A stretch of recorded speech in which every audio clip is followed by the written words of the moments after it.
This is a Headgum podcast. So many segments. Thank the Lord above. Thank the Lord above. But let's start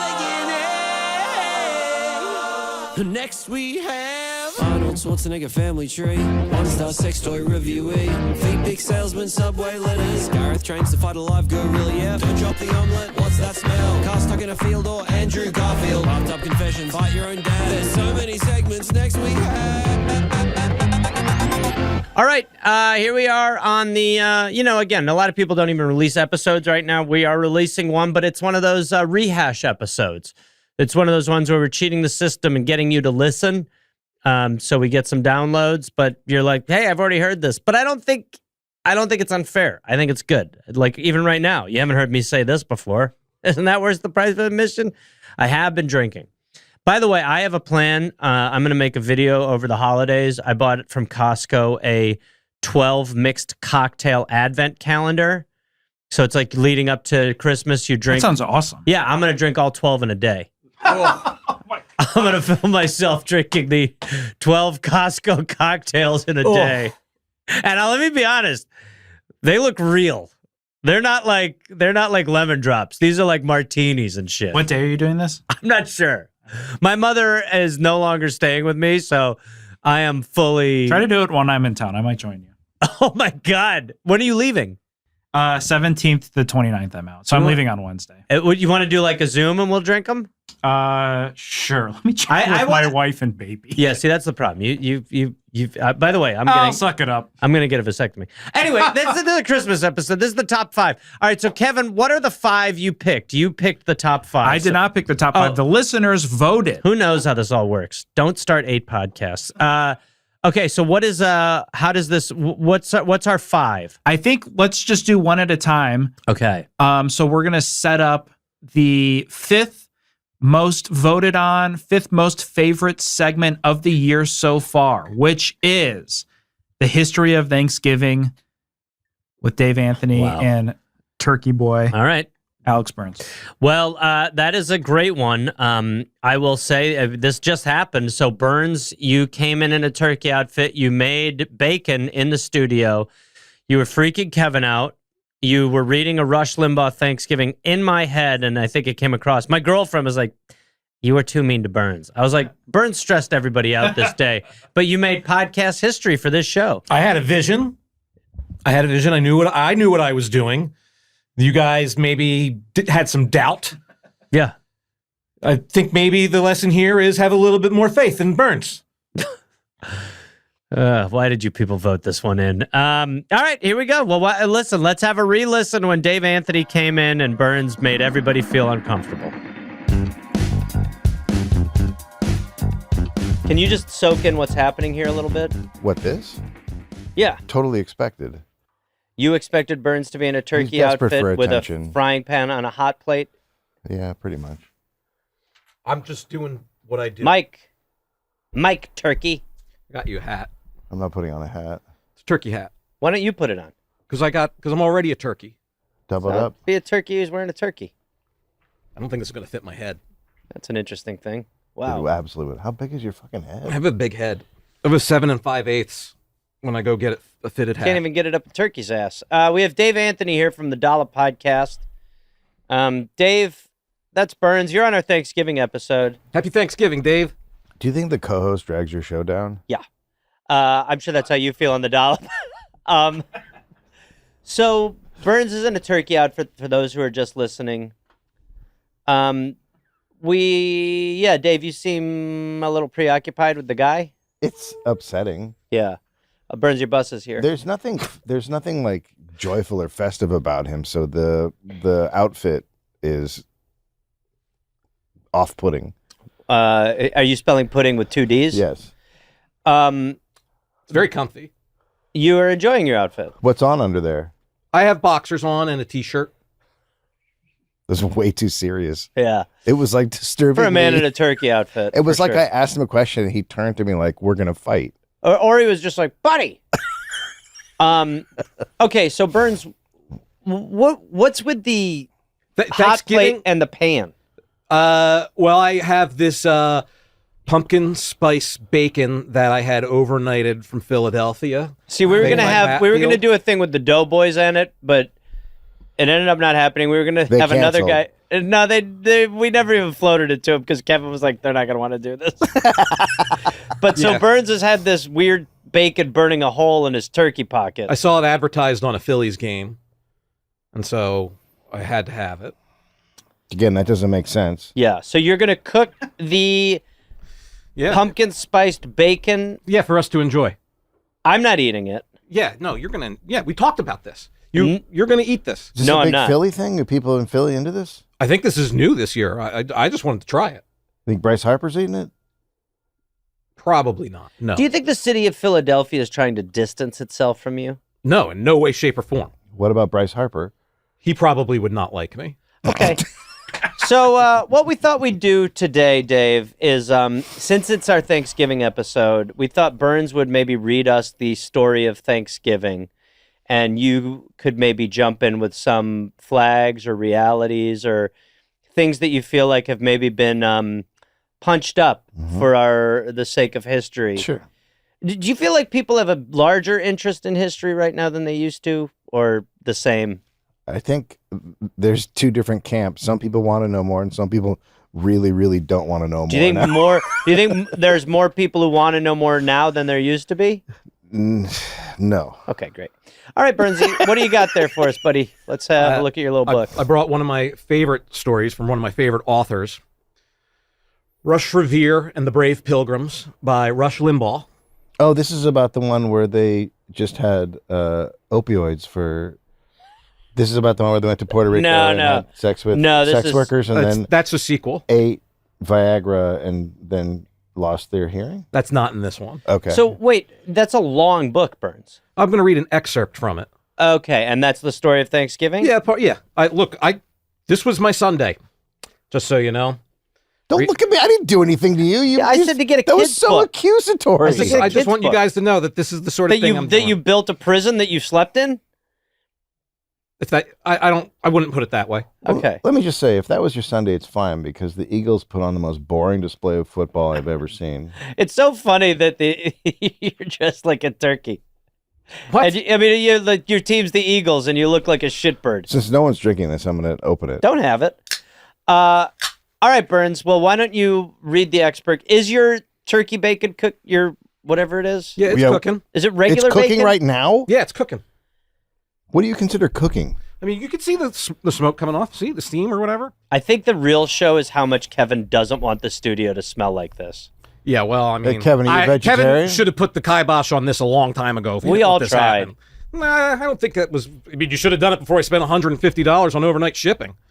That's the crazy. What is this guy doing? He creates this, like, if he'd ever said, like, this is going to cost $150, everyone would be like, don't do it. But he's like, you guys forced me to buy it. I had to read a whole Rush Limbaugh book yesterday. What? There's a PA on Marin who used to cure bacon in his apartment Really? in Silver Lake. I don't even know what goes into that. Neither do I, and I never asked and never wanted to know, but he did offer me some, and I said no. You said no. Hey, What, are you hey, kidding me? Hey, turkey. To house bacon? Turkey. Like artisanal bacon. It's Silver Lake. It's not artisanal bacon. It's weirdo bacon. I don't know. I bet it could be pretty good. I would want to try it. Even if it was bad, I'd want to be like, dude, that guy makes bad bacon. Hey, by the way, you're the perfect demographic for eating apartment bacon. Now, what's the title of this story? Rush Revere Okay. and the Brave Pilgrims. Okay, so Rush is Dave. We want you to react a little bit to Burns's. There's already so many problems with it. Okay, but let's start with a reading. Little Go Can ahead. you turn the backstory. heat down a little bit? This is a shit show. I mean, that's, Kevin's really mad. I don't know. I said I was going to be doing this. Kevin, do you get along with Burns generally? Yes, I do. This thing fell. I'm not going to wear that. When you'll tell me the truth later. Yeah, we'll talk off. Yeah. Yeah. We're different types of people. Me and him. You're different from everybody, turkey guy. Go ahead. Well, just a little backstory. Rush is a history teacher in school in current day, and he has a horse named Liberty that he can go to the past on. Okay. And he is pretending that he's showing his students like a documentary that he shot But really, he's just has his iPhone going while he's in the past, and he's like sending it to his students to watch. So a guy with no imagination wrote a book. Oh yeah. Yep. At what point does he fall off the horse and have to take Oxycontin? Let's check in on the bacon. Kevin, that's not going to do anything. Kevin's hoping. He just put wait, the tiniest Dave. candle Just down. wait. Kevin's got 5 candles going. Honestly, it looks like we're trying to bring the pig back to life. It's like got a seance vibe to it. Oh, we can make it. We can make the turkey hat seem like a turkey. Okay, Birds, read. Okay, so he's with his class. He's snuck out of his classroom with a couple of students that are going to go with him. So he's, And he just says, this is already. I have your illegal. pilgrim clothes, but you'll have to change when we get there. Liberty, that's the horse. Try and get us just inside the forest. Wait, the horse is talking? The horse does talk, but he's being Okay, spoken to here. Okay, yeah. Tommy and Freedom. Freedom's what? Those are the students. The kid's name. One of the boys' name is Freedom. That's a girl, but yeah, Freedom. Again, Is one. I just want to emphasize how little imagination is being put into this book. Tommy and Freedom climbed up onto the saddle, and Liberty wasted no time. Rush, rushing to history, Liberty said.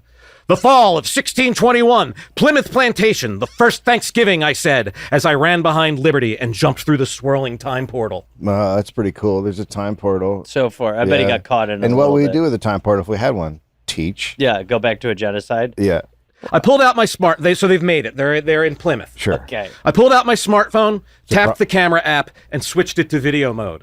I turned the phone toward Liberty and said, "You're on." Wait, if he's writing a book, why does he need a camera? It's for the students back in the class in modern day. Does he not know how to narrate? It's like this is like when a teacher like puts a movie on for you, but instead he goes back in time. So he's confused a book and a movie, basically. Oh yeah, big time. This is a whole series. Like this isn't the only This one. is horrendous so far. The setup is horrendous. Do we flip the bacon, or is it too soon to do that? It's a good question Sweet from Kevin. mother. I'm gonna let it God. go a little bit longer. Okay. Here's what I would do. I would turn it off because it'll cook on its own for a minute anyway. That's a great idea. Do you It like? still needs to go. What do you know about cooking bacon? Oh, I ca- he had bacon years. I have a hot. I travel with a You hot don't cook plate. bacon. I gotta say, the idea of this segment was to read the story of Thanksgiving to Dave. Uh-huh. So far, you're just giving backstory on a Rush Limbaugh book while you're talking about how to cook bacon. You're the one who's fucking agitating me about it. I feel like everything agitates you. He doesn't agitate you? Well, now I think you know why I text you the way I do. I don't like the way you text me. How long until we hear the story of Thanksgiving? Should I go ahead? I don't know. Let's see. All right. Yeah. Okay. We're approaching Plymouth Plantation. The Pilgrims have been living here about 10 months. And now, a word from our sponsor. We don't have a sponsor, I said. We don't? Well, we should. The iced tea factory that you work for should be sponsoring us. Seriously. Or what about butterball turkeys? Or stovetop stuffing? Or Liberty, I think I can take it from here, I said, exasperated. I mean, this really does seem like it was written by a guy on Oxy. It's really. I can't imagine. I'm just curious when we Get into the story Actual of Thanksgiving story? the Yeah. 'Cause historical. right they're now, they're on the way. Right now, we're in the story of bickering with a horse. Yeah, so far Rush Limbaugh's talking to a time traveling horse. There's some important dialogue coming up here I want you guys to hear. Okay. All right? I doubt that.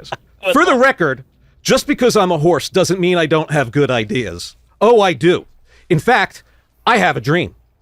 I have a dream that one day I won't be judged by the color of my skin, but by the content of my character. Wait a minute, that's brilliant. I could build upon that. It's brilliant because the Reverend Martin Luther King Jr. said it first, I said. Oh, Liberty said. Just goes to show how great minds think alike. Sure. Sure. So the far, horse is Really don't. plagiarizing civil rights icon. I'm going to flip this bacon. Nary a greater thing has been said. Well, Dave, so far, how do you think this whole thing's going? So far, I would describe it as very weird and one man's, I don't know, odd power trip in a podcast studio. Power trip? It's, I don't have any power. I feel like what I didn't know was the behind the scenes stuff where you had forced your will of bacon cooking upon poor Kevin, who's now going to air I will it out say, I really because- think you could turn the hot plate off and it'll cook it for the rest of I the agree. segment. It gets hot. What are you looking at me like that for? You When was the last time you ate bacon? Your wife is a saint. Oh, she's the best. I haven't eaten bacon in a long time. So what do you know about it? Okay. I just would love. I really want. I'm not going to be eating undercooked pork and wind up with trichinosis. I would love for this segment to be Dave to hear the story of Thanksgiving that we read to our kids. So whenever that starts, it'd be great. I know you're getting upset about the level of bacon being cooked because you spent $150 on it for some reason. Go ahead and turn that down, Kevin. But That was just for the shipping. sure. What do you mean? The bacon cost more on top of it? Mm-hmm. You paid $150 for shipping for bacon? Well, I mean, you want to get it over here tonight cold. Like, I don't want it to go bad. Again, it's our Thanksgiving segment. And this is pumpkin spice. The story of Thanksgiving, please. I'm working on it. Okay. I need you to stay off Philadelphia websites and forums and stuff. What does this have to do with that? Because that's how the only way you can find out about this pumpkin spice. Well, bacon. it was just, behind home plate in the stadium. Okay. That's the guy who buys it. I understand. I was and you like- have every right to be upset the fact that Burns overnighted pumpkin spice bacon to himself for $150 for the overnight fee because he saw it advertised on a baseball game behind home plate. So last year you saw it? Yeah, it was like a month ago. A month ago, okay. I will say, at some point, I would love to hear the story of Thanksgiving because I would love for Dave to weigh in with realities on how we're taught Thanksgiving. How'd that game end, by the way? The Eagles won. I thought you said home plate. Oh, baseball? Yeah. With that game, Burns lost. Yeah, it didn't go good for the He Phillies. spent $200 on bacon. Finally, I saw a familiar face. Squanto was walking in my direction, and I waved as I approached. Dave, who's Squanto? Squanto is really a piece of shit, but he was a guy who was part of a tribe. I think they start with a W. Anyway, he was basically taken off the land and taken back to like England and stuff. And whatever journey he went on, when he comes back, his tribe is dead. And then he proceeds to like play the tribes against each other, and he's like a turncoat. He was so bad that the other tribes basically had like the death penalty out for him. Like they were all going to kill him if they Was he caught him. kidnapped? Yeah, kind of kidnapped, but kind of went with them. Kind of like one of those deals. Like, oh, that sounds okay, but also they lied to him. Those kind of things. But you still would say that, like, he was thrown into a terrible situation and handled it like. I think he was a shifty, Selfishly. grifty player type Sure. guy. Yeah. Sure. I just need a minute. Because he's flipping bacon, which is obviously very integral to the story. Yep. It's the Thanksgiving feast. Literally nothing smells like pumpkin. Well, it's pumpkin spice. There's no pumpkin in pumpkin spice. It's the spice that you would put into a pumpkin pie. You guys understand that? I mean, I guess I'll say yes just to keep going. How are you born a grandfather?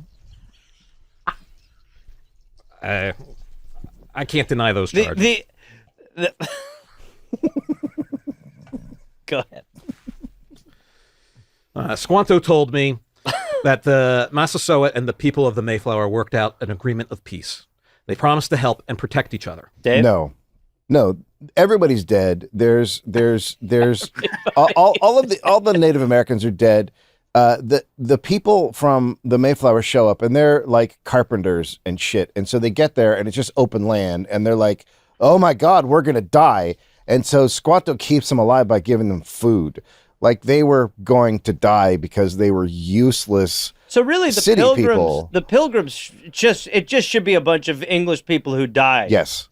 They should have gotten there and died. And Squanto is the reason why we are even here right now. Yeah, pretty much. We can blame Squanto for Elon Musk. Yes. Squanto turned to me and said, Massasoit does not speak English, but I will translate for you. This is true. As Squanto approached the sachem, Massasoit turned and acknowledged him. The two spoke briefly, and Squanto pointed in my direction. Both Massasoit and William turned, and upon seeing me, William rushed over to greet me. Rush Revere, as always, your timing is perfect. I see that Squanto has found you. Wait, now I'm confused again. who's Massasoit? I was about to meet the man who could command his warriors to capture or kill the pilgrims. Basically, he's in charge Okay. of the Okay. No. Pokanokets. Yes. Okay. Okay. That's not. I mean, yes. Yeah, we've jumped off. We've jumped ship. Sure. We've jumped Mayflower. There's a lot of time problems happening. Now, they took and, like, 3 ships here, right? The Nina, the Pinta, and the Mayflower? That's right. Okay. I reached out my hand toward Massasoit, and he shook it with a strong grip. Mm. He looked to be about 35 years old and as lean and fit as any professional athlete. What a weird thing to say about Strange. a person you've actually never heard anything about. Strange. And this coming from the man who complained about black quarterbacks, too. He smiled and spoke a language that was complete gibberish.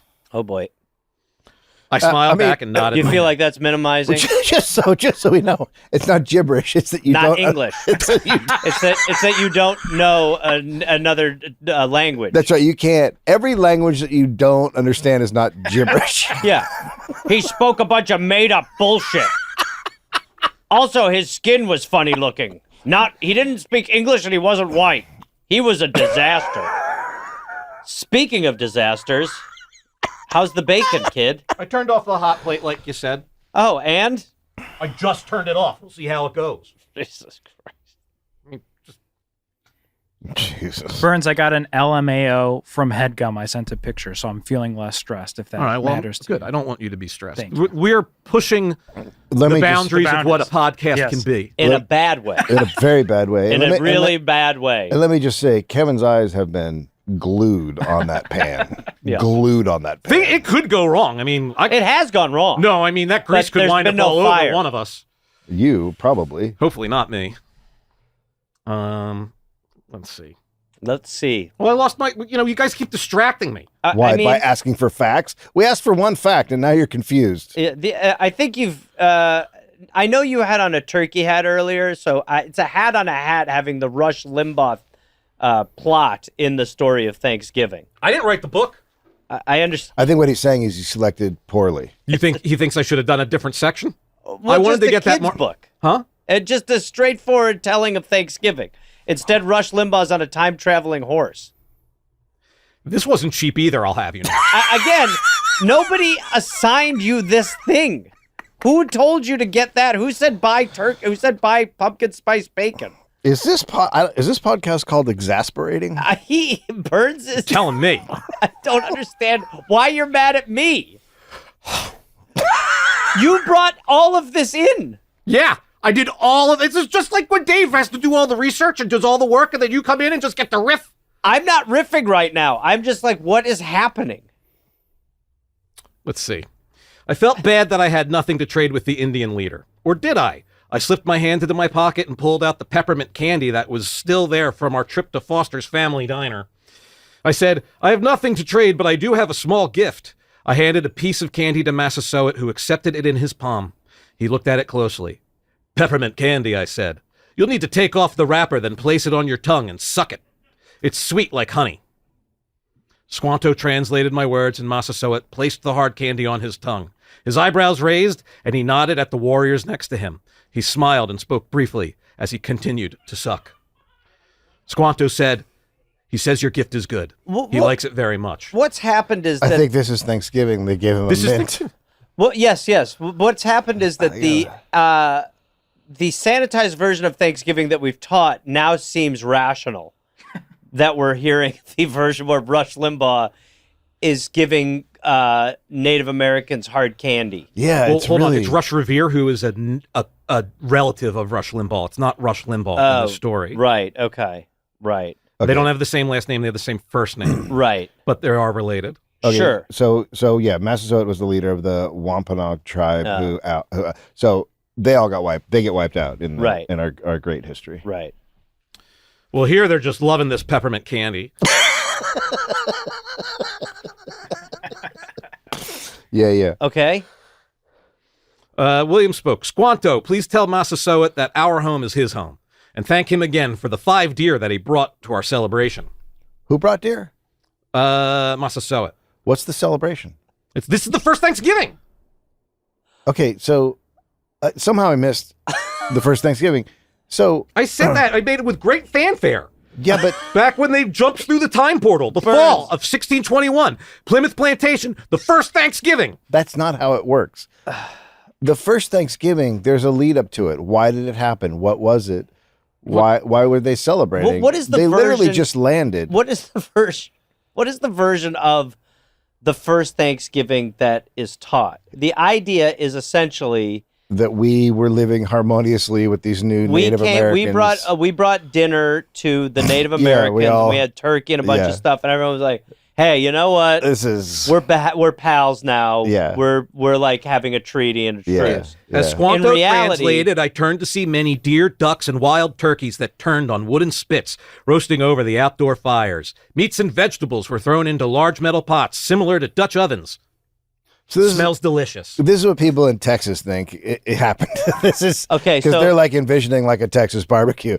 No, they was were like a golden corral. So first of all, there's bodies everywhere from all of the infections that came and wiped out the Native Americans, and then there's hardly any Native Americans, but they do have crops and food and stuff, and so they keep the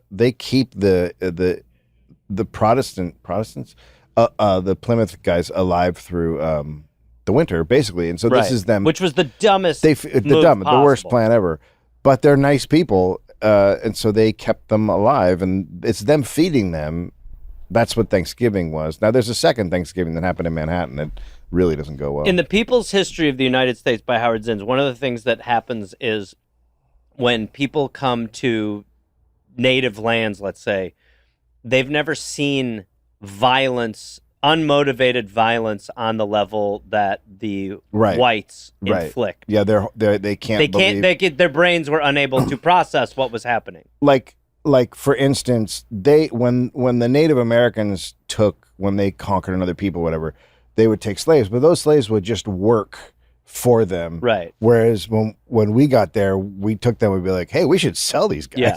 So we just did it like on another level where they're like, what? And just killed For profit? indiscriminately Like for gold. we just roll into a village and be like, we're gonna, like the people we just talked about, the Wampanoag, they just rolled in and like killed, just massacred them. Right. Like massacred. The smell of bacon is in the room. Dave, thoughts on how it smells? I mean, I feel bad for Kevin because I can leave it. It's fine. I like the smell of bacon. It smells nothing like pumpkin, which is what I felt I was promised. Pumpkin spice. It's okay. So it also doesn't smell like pumpkin spice. I think it does. It just smells like For the bacon. record. Have you ever had tension with a man in a turkey outfit on No. this level before? No. I'm going to wrap up this story. Okay. What story? You haven't told a story. Well, so they eat all the food and everything. And That's the big part. you have to understand that Rush has been like visiting them over and over and over again. This isn't his first time there. He's like time and the time again. level. It's like if someone was like, "Hey, tell me a love story," and you're like, "It's called Back to the Future." I mean, Tell me a simple love story. I call it Back to the Future 2. Okay, so it's called Total Recall. Okay. So the dinner you happened. just need to understand that when he was there before, things weren't going so good. But now they're doing a lot better. The Pilgrims, that is, right? So Okay. Rush says to them, he goes, "The turnaround to success is truly extraordinary. And you say that all happened soon after you stopped sharing the profits that gave every man a common share or equal amount? Yes, at first we had really great expectations and high hopes that all the people would embrace the idea of a commonwealth. Socialism. But it didn't work. In fact, it almost ruined us. We learned that it wasn't actually fair at all. Ow. But William is a smart man," said Squanto. "He gave people their own land. He made people free. No more slaves to a common house." Squanto's a capitalist. Yeah, Squanto. Essentially, what I'm hearing is Squanto might be the first capitalist. So Squanto was number one. But Rush would never do that. He's doing that on accident. He would never be like, a Native American invented capitalism.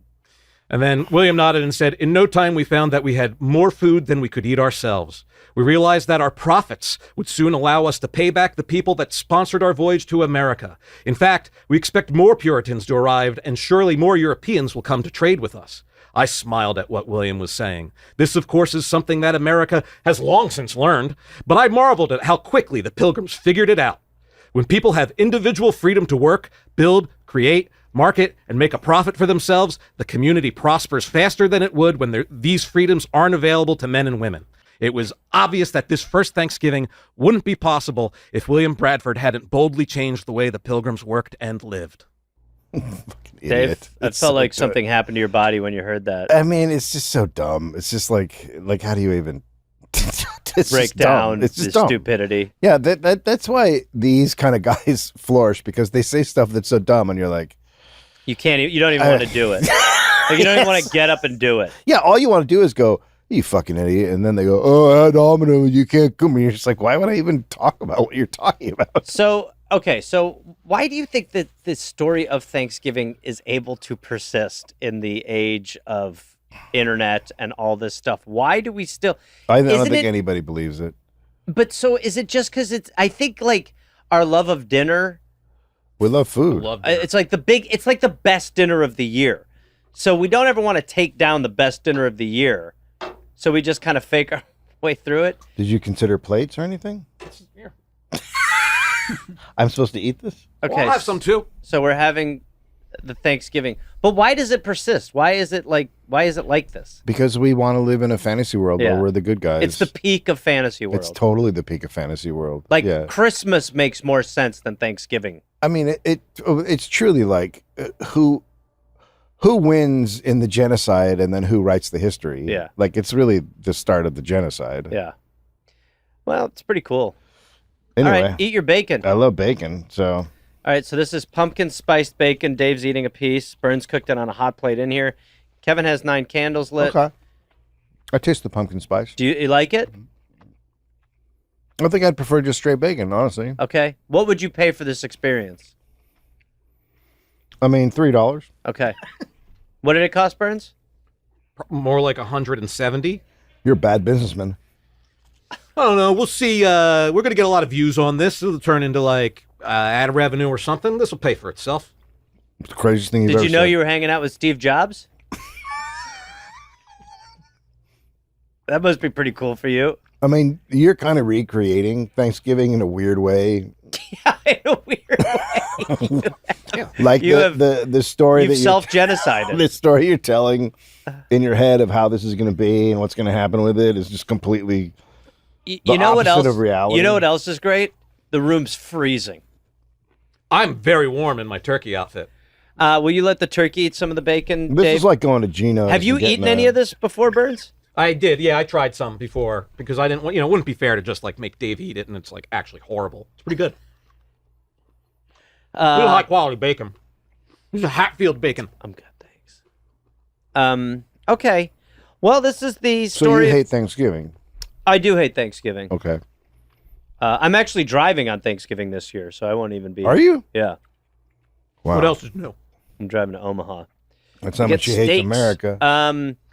But yeah, this is the Thanksgiving segment that we envisioned, Kevin. A+. I don't- Good Yeah. job. I don't think so. It was kind of a disaster. What part? Well, Rewrite the history of how this the worked. story out. part. So you should have just gone and gotten like a standard kids, I got one Book. of those too. but you chose a story that is so complicated to read. I doubt a child could actually understand what was happening if they read that. Oh, It's no so doubt. convoluted. No, and no insane. doubt, Like, no. and that's what you chose as a narrative, which made the story really problematic. It became about the telling of the story rather than the actual story. You guys were not making it easy. Well, it You was could a have very. just listened. This is how the time portal works. I'm actually going to disagree that we could have just listened. What would you want us to do? Sit here and not acknowledge that what you're doing is insane? You were asking too many questions. Burns, you had Rush Limbaugh on a time-traveling horse. Yeah, I mean, what's so difficult to understand? Well, Okay. it's Rush Limbaugh on a time-traveling horse. That's... Yep. Yeah, I mean, the thing is, we all know the pictures Yeah.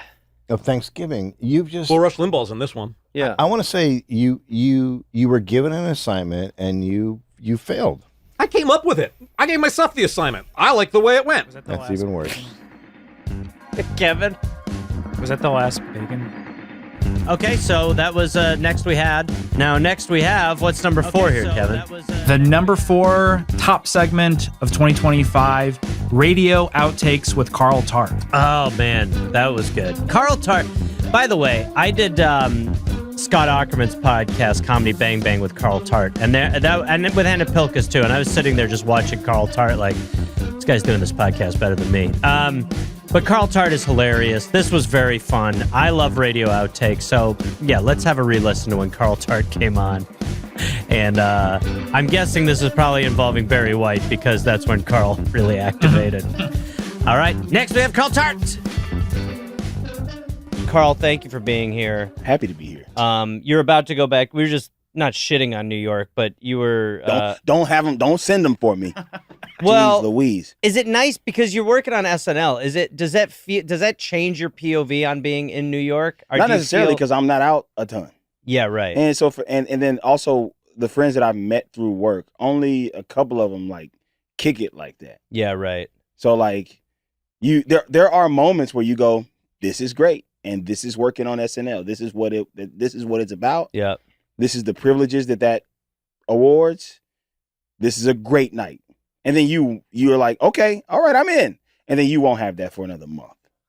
What about the after show parties? Are those as awesome as everyone talks about those being? For me, they are. Yeah. I love them.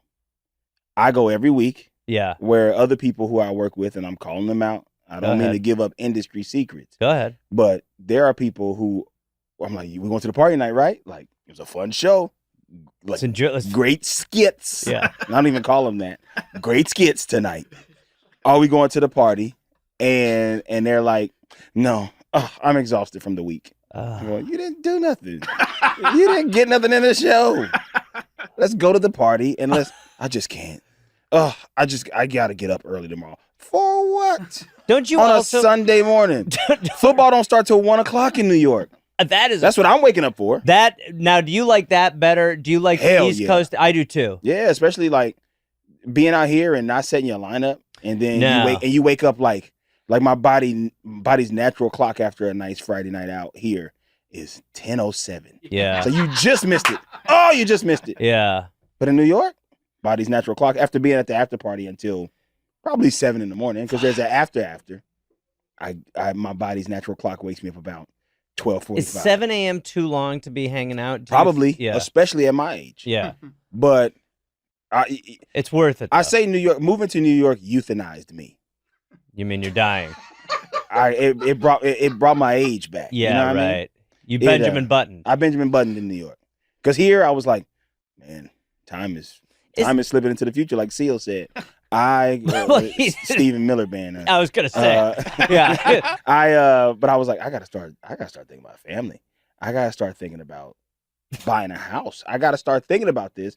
I'm in my mid-30s, and I got hired, and I went to New York, and I was like, I got a couple more years. Oh yeah, because they out. No, Lower East Side. Ooh. The food at that after party must be fucking ridiculous. You got to pay for it. You do? Yeah. Why? So it is ridiculous. It's a nice dinner out at Tao, but it's like, well, it's 2:00 in the morning. I don't want to spend $100 on orange chicken right now. You have to spend money at the SNL after party for the food? Yes, you do. It's not free. At the final. That is shocking. The final after party. Even if you get a skit in? Yeah, it don't matter if you get one of your little skits in.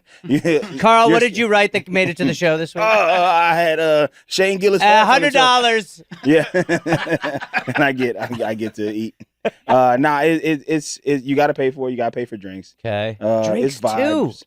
And I will say I was getting a little gay. Back to because I have to make this point about that whole evening and what people were saying. I've talked to Kevin about this. The writers that don't, I can't go. And it's like, get over yourself, first of all. And I started the job really late. And there's people there who are 25 years old, 10 years younger than me or whatever. And they'll be like, you'll understand when you're here for a couple of years. And I'm like, get over yourself. I have worked more, like, don't do that to me. A 25-year-old. Yeah. This is your first job. And then the next week, I'm talking them off the ledge, and I'm a rookie. Yeah, right. Yeah. I had a thing planned for us to do. Okay. Because Kevin talked about how you like old commercials. Yes. I too I sometimes will watch I'll watch an old show on YouTube and genuinely just be like, the commercials to me are the You best have part. to type in with commercials. Yes. My jam now is 80s NFL games with commercials. Because it just gives you a slice of what it's like time travel. Yeah. But like right before I was born. So it just like shows you like what, like I'm born in 89. Yeah. And it like, I like to look at stuff from like 87. Yeah. It's like not too crazy. But also 89 is kind of, you see things from 89, you go, damn, I was alive when this was out. I know that happens Jeez. a lot. There's a Yeah. picture. I'm 79, and there was a picture of me, my first baby picture, and it literally looks like that. I'm like, I cannot believe that is me. Man, this is a colonial time. Truly, it's like so 70s up that I'm like, Yeah. this is fucking embarrassing. You don't think about it. I see my parents, I see my grandparents. Yeah, You right. see your grandma with an asymmetrical haircut, and you're like, what? You're like, oh my god. Yeah. But I do that. I also like going like, oh yeah, we're on like the slow dystopian slide towards buy everything, all that. When they're just like the butter friend, like Yeah. finally a way to put butter on steak. You're like, Yeah. all this shit that now is just in the ocean that is just like ruined our lives. But the one thing I thought we could do is years ago I did a like a radio ad, and one of the producers gave me a thing called the Producer's Nightmare, and it was old. It was celebrities doing old radio commercials, but like their outtakes. He gave me like the raw copy. I fucking threw it away because it was a CD. That's how long ago it was.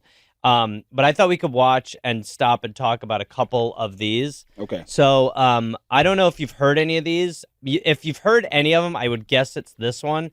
So do you know Casey Kasem, obviously. Yeah. Not that. America's oldest teenager. Yeah, well, get ready for him to be kind of teenagey. So he would do bumpers. For people who don't know who he is, he used to do like the top 40.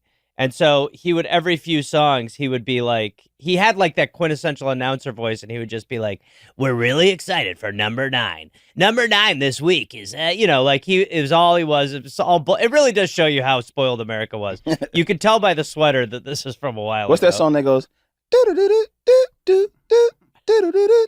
Yeah, right. What song is? You know what I'm talking about? Yeah. Do. What? I don't know what song that is. Have you ever tried to Shazam a song by just singing it? I've done it on Google. I've done it on it worked. Shazam and it didn't work. Yeah, it didn't work. Shazam was like, "You okay?" Yeah. Hey, man. Yeah, just like a better. Don't quit your day job. All right, so this is a Casey Kasem. Shazam said, "Don't quit your day Yeah. job." Yeah, Shazam just deleted itself from my phone. All right, so this is Casey Kasem. He's doing a toss in right here. This is a sentimental one. Go ahead. Now, we're up to our long-distance dedication. And this one is about kids and pets and a situation that we can all understand, whether we have kids or pets or neither. It's from a man in Cincinnati, Ohio. And here's what he writes. Dear Casey, this may seem to be a strange dedication request, but I'm quite sincere, and it'll mean a lot if you play it. Recently, there was a death in our family. He was a little dog named Snuggles, but he was most certainly a part of... Let's start again. From coming out of the record. Play the record, okay? Please.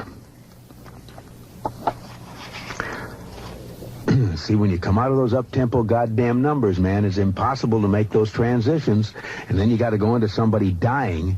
They do this to me all the time. I don't know what the hell they do it for, but goddamn it, if we can't come out of a slow record, I don't understand it. Is Don on the phone? Okay, I want a goddamn concerted effort to come out of a record that isn't a fucking up-tempo record every time I do a goddamn death dedication. Now, make it, and I also... What is this fucking ponderous, man? Ponderous. Ponderous, fucking ponderous. Oh, yeah, nonstop music. All right, there you go. Stop. That's the first All one. I can say is I'm on his side. I mean... I'm Team Casey. Why? I'm just playing. Well, what I like is how...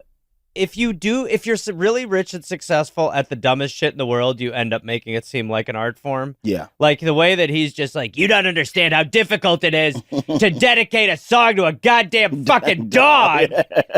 And the level of which, like the specificity of the cadence at which he loses his mind with like, I want to see the pictures from Don. It's down on the phone. It's down on the phone. It's ponderous. It's ponderous. So that's Casey Kasem losing his shit. That one's pretty straightforward. That's straight down the middle. That's Rick Dees right there. That is Rick Dees. You like Rick Dees? I remember him from when I was really little. Yeah. And he used to be on Kiss FM. He did Disco Duck, right? Yes. But that's before my time, but I just know about that because I used to watch. You gotta stop saying that when I'm around, Carl. Young. It's like, I'm young. No, you're 25-year-old SNLing me. You realize that, right? Here's the thing. You'll understand when you've been in podcasts. You son of a bitch! 20 years. I can't do this transition with Carl anymore. Going from a goddamn Casey Kasem video into a goddamn SNL conversation. Well, you've been on the Headgum couch as long as I have. I paid for these goddamn and I want to talk to Kevin. Kevin didn't even send me those goddamn links. Kevin's on the phone. It's ponderous. Hi, Kev. Great to hear from you. All right, this one is this is one of my favorites. Okay, you've heard this. We got to get into this. This is Barry White. Pause it whenever, because there's a lot. Well, the other thing I was going to say about the Casey Kasem one is I love how he starts it without having read it. It reminds me of when I'll do ad reads for a podcast, and I'll like start it, and then I'll be like, wait, what the fuck is it? God damn it. Okay, all right, here we go. 3, 2, 1, back to me. Because you get cocky. I get cocky reading the ads. In what way? Athletic Greens pops up, and I'm like, man, I'm finna blow through this because this is what I do. Yeah, right. This is what I do. And then I start stumbling over words. It's like, Kevin, make it bigger. Yeah. I'm blaming Kevin. Kevin, make it bigger is a catchphrase for all of us. It's my tattoo. Kevin, you going too fast. Yeah. He's not even scrolling. Well, also, it is offensive how Kevin keeps up the regular font. Kevin's just like, yeah, I chart it. Put one hand over one of your eyes. So this is Barry White. Barry White, obviously, a very famous singer from 70s, 80s, really, 90s. Yeah. I mean, he had a couple songs in the 90s. I mean, you can see by the cover of this album, I've got so much to give. He's giant. He's holding the band in his hand. Yeah. So he's a big boy. So he's here promoting a show. So let's just start this one. This is Barry White. Please join me on Friday, Saturday, and Sunday, May 8th, 9th, and 10th for the first fucking thing. I'm cutting a fucking spot, Tony. By the way, just pause it real quick. Tony's a big player in this ad. Tony interrupted. Quinn College cordially invite you to a weekend in Texas on Friday, Saturday, one more time. Saturday and Sunday. Shit. Hi, this is Barry White, and Paul Quinn College cordially invites you to a weekend in Texas on Friday, Saturday, and Sunday, May 8th, 9th, and 10th. As the shit.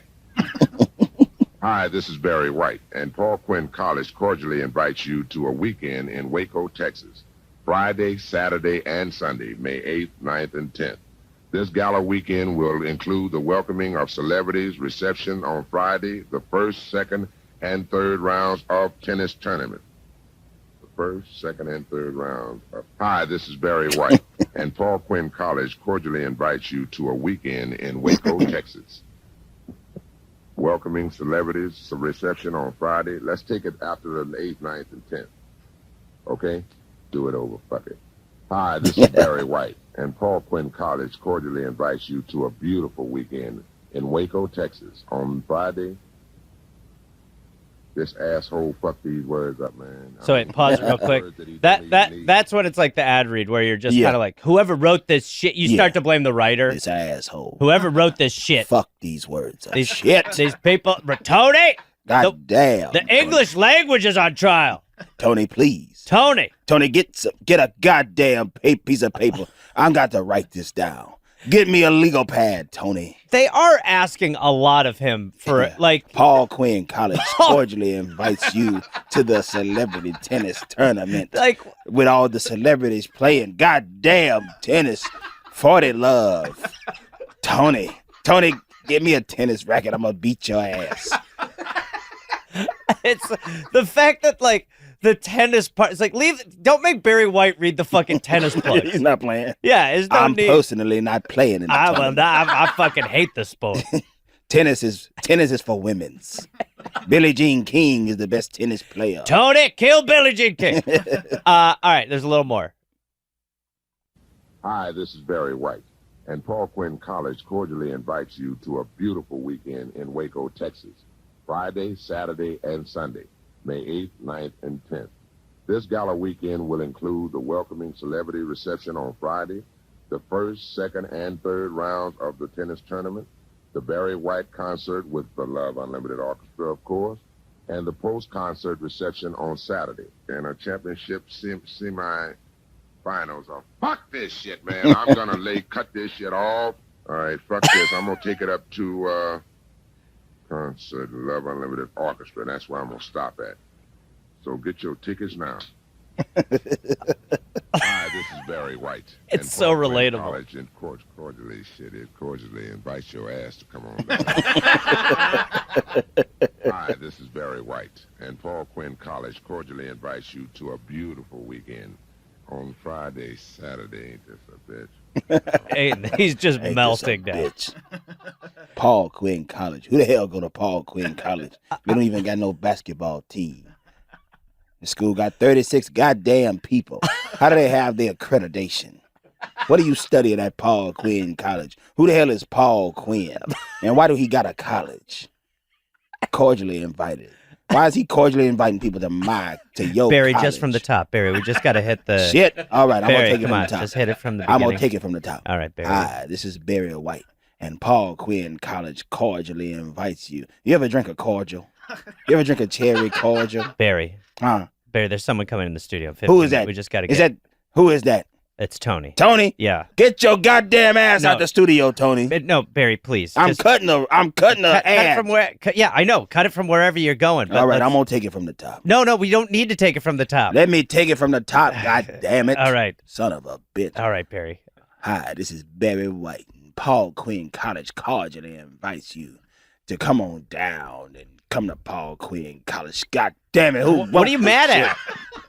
Motherfucker. Barry. I'm gonna cut somebody. Why? Give me my razor. Just read the dates. May 8th, 9th, and 10th. May 8th, After 9th, and after the 10th. first 3 rounds of the tennis competition. I know what it says. God damn Well, it! I see the shit. All right. All right. Hi. Now we're rolling. Okay. God damn. No, You got I to just let me know we stopped roll. rolling.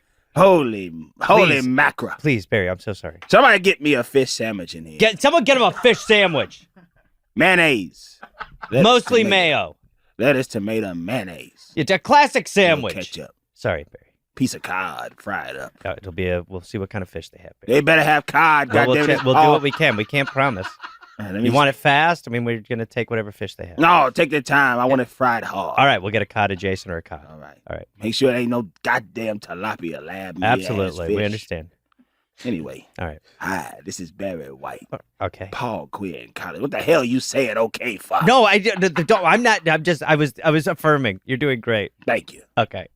It's good to hear some words of affirmation. Yeah, That's you're my doing love great. language. Yeah. The Love Unlimited Orchestra. Well, you It missed gives a me- whole part in the middle there, Barry. I really. Yeah, all right. May 8th, 9th, and 10th. That's a Friday, Saturday, Sunday. Perfect. And then you're going to go to the championship semifinal. How the hell you got a championship semifinal? Barry, That ain't Barry, the same thing. Barry, You got the championship. Barry, you got the- huh? Barry. What? Beautiful day in Waco, please. Waco, Texas. That's bad. Ain't shit in Waco. Barry. Hay bales all around. All right, I think we got it. Thank you.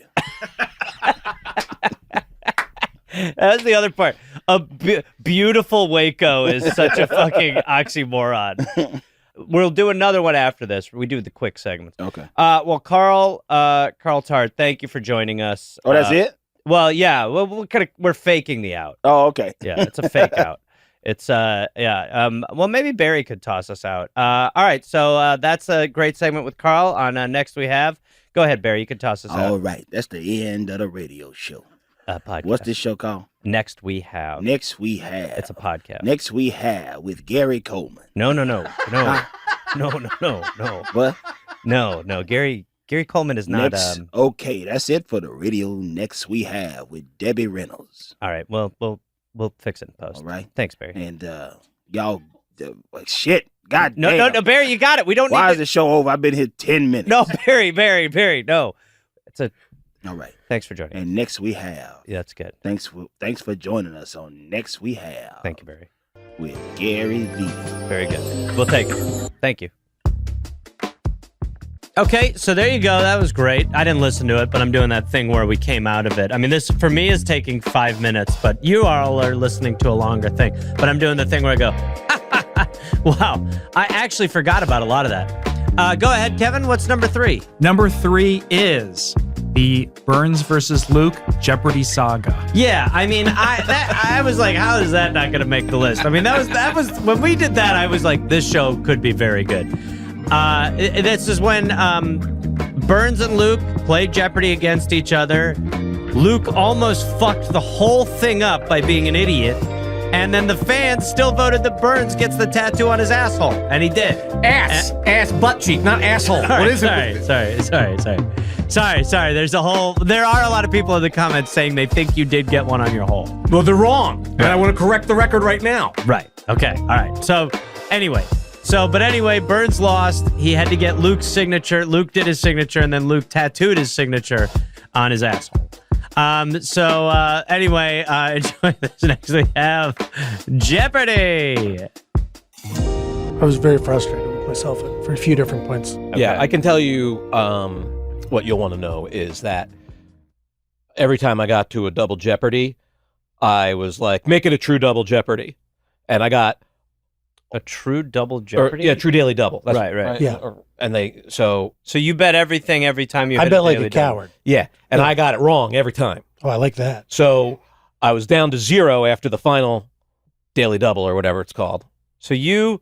That was pretty late. But then I was going real good. It actually wasn't that late. And then I went real strong after that. So I do think I would bet Luke has a higher score than me, but I think I did okay. Do you guys think I think it's going to be competitive. Do you guys think it'll be close, Luke?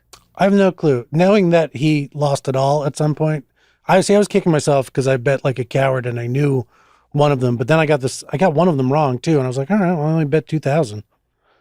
So I think I'm. What are the stakes of this? Can I tell you what I'm hoping? Sure.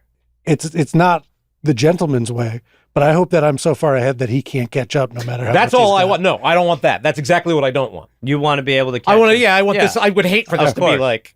Yeah, I want to prices right him and bet $1 less than he can catch me. Let's make it interesting. Okay. Let's make it interesting. Okay. How can we make this like a wager that will interest both? Like, the winner should get something rather than just the rights of a braggart. I mean, I love bragging. I mean, what do we want to do here? Do we want to do a comical punishment? Do we want to do some sort of actual reward? I mean, I already had to eat all those nacho chips or Cheez-It things. Yeah, because you made a bet and you lost it. So you yeah, had I know. to eat, So like, I'm you really had to eat 10 novelty Taco Bell Cheez-Its because you bet on the presidential election wrong. That's your fault. I'm reluctant to do it again. I would also like to point out, I ate some Cheez-Its while I was eating it just because I wanted some Cheez-Its. Yeah. Ugh. So it's going to be a hard balance to calibrate. Well, why don't we say one of two things? Winner gets $1,000 from Gareth. No, absolutely not. Loser gets a tattoo from the winner. Burns? I mean, okay, yeah. Would we really say that would the loser gets tattooed right here by the winner?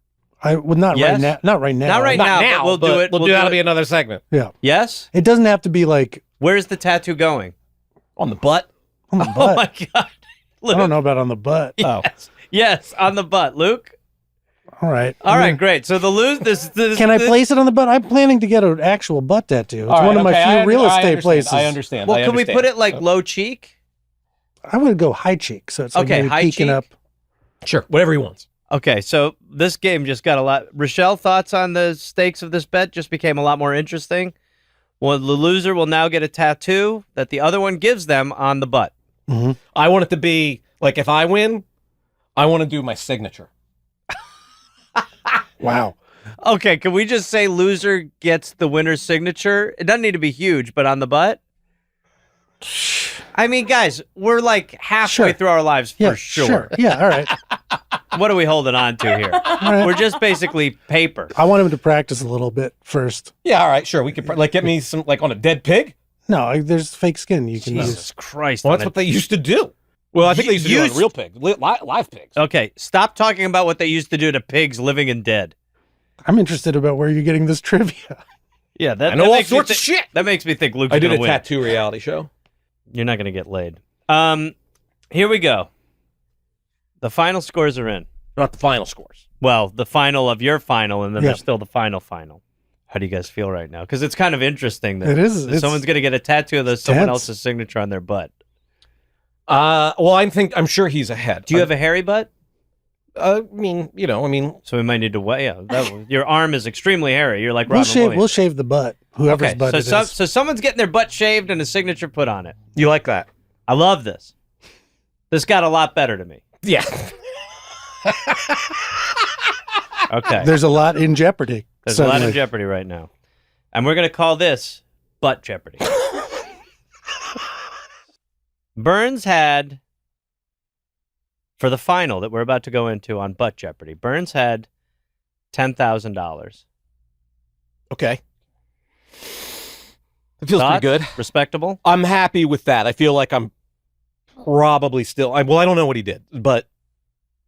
I don't know. I'd be curious. What are you curious about what, my man? How much I had. I literally... Yeah, but I'm sure you're curious to know how much you have. I don't know. I could believe either way, that I was either well above... No, because I lost some. I got some wrong, too. Luke? Yes. Not right now. We're in the Butt God, Jeopardy. please tell me I haven't already lost the bet. Oh, man. Yeah, I haven't, because I haven't... I wish you had, Burns, but Luke got $15,000. Okay. Okay? All right, well, I mean, it doesn't really... Yeah, the numbers don't really matter too much So at this point, now you're going to be wagering. Mm-hmm. What are you writing down now, Burns? My wager. Oh, you're doing your wager already? Oh, should I wait? I should wait. I wait? Well, I was going to give you the category. Oh, right. I give you the category. Then Oh, you do your yeah. wager. Okay, give me the category. The category is American cities. This is for Butt Jeopardy. Recorded on a visit to this California city, YouTube's first video featured a man saying they have really, really, really long trunks. You both have answered. We've both answered. But I'll listen to the song. Okay. How you been? How do you feel? Nervous, for sure. Nervous. Luke? Yeah. A little nervy, but I like feel my good answer. I feel good I think about I my like answer. both your answers. All right, so this might just come down to the wager. All right, you want to hand them to me? Yeah, I think so. Okay, sure. All right, so there we go. All right, so let's start here with Burns. You were in second place. Mm-hmm. You lost a lot on the daily doubles. Yeah. You've been kind of freaking out a lot. Burns wagered it all. 10,000. And his response is, what is San Diego? The correct answer was, what is San Diego? Okay. Now the question is, does Luke also have San Diego? And how much did he wager? How much did he wager? Luke wagered 5,001. Meaning that if he gets this, Yeah, I know. he wins by $1. Yeah. Do you understand? I understand the math. And you know the stakes of this. Someone's getting a signature on their bum. Yeah. And you already knows. And you know. I'm the only one who doesn't know. Sir, this He is knows what he wrote. Sir, this is Jeopardy. Calm Yeah. down. Sir. This is not Jeopardy. Sir, this is Butt Jeopardy. Way better. Butt Jeopardy. Luke answered San Diego. No! But you say what is? He did not say what is. But Jeopardy's got different rules than Jeopardy. He didn't say what is. I was so caught up doing the math.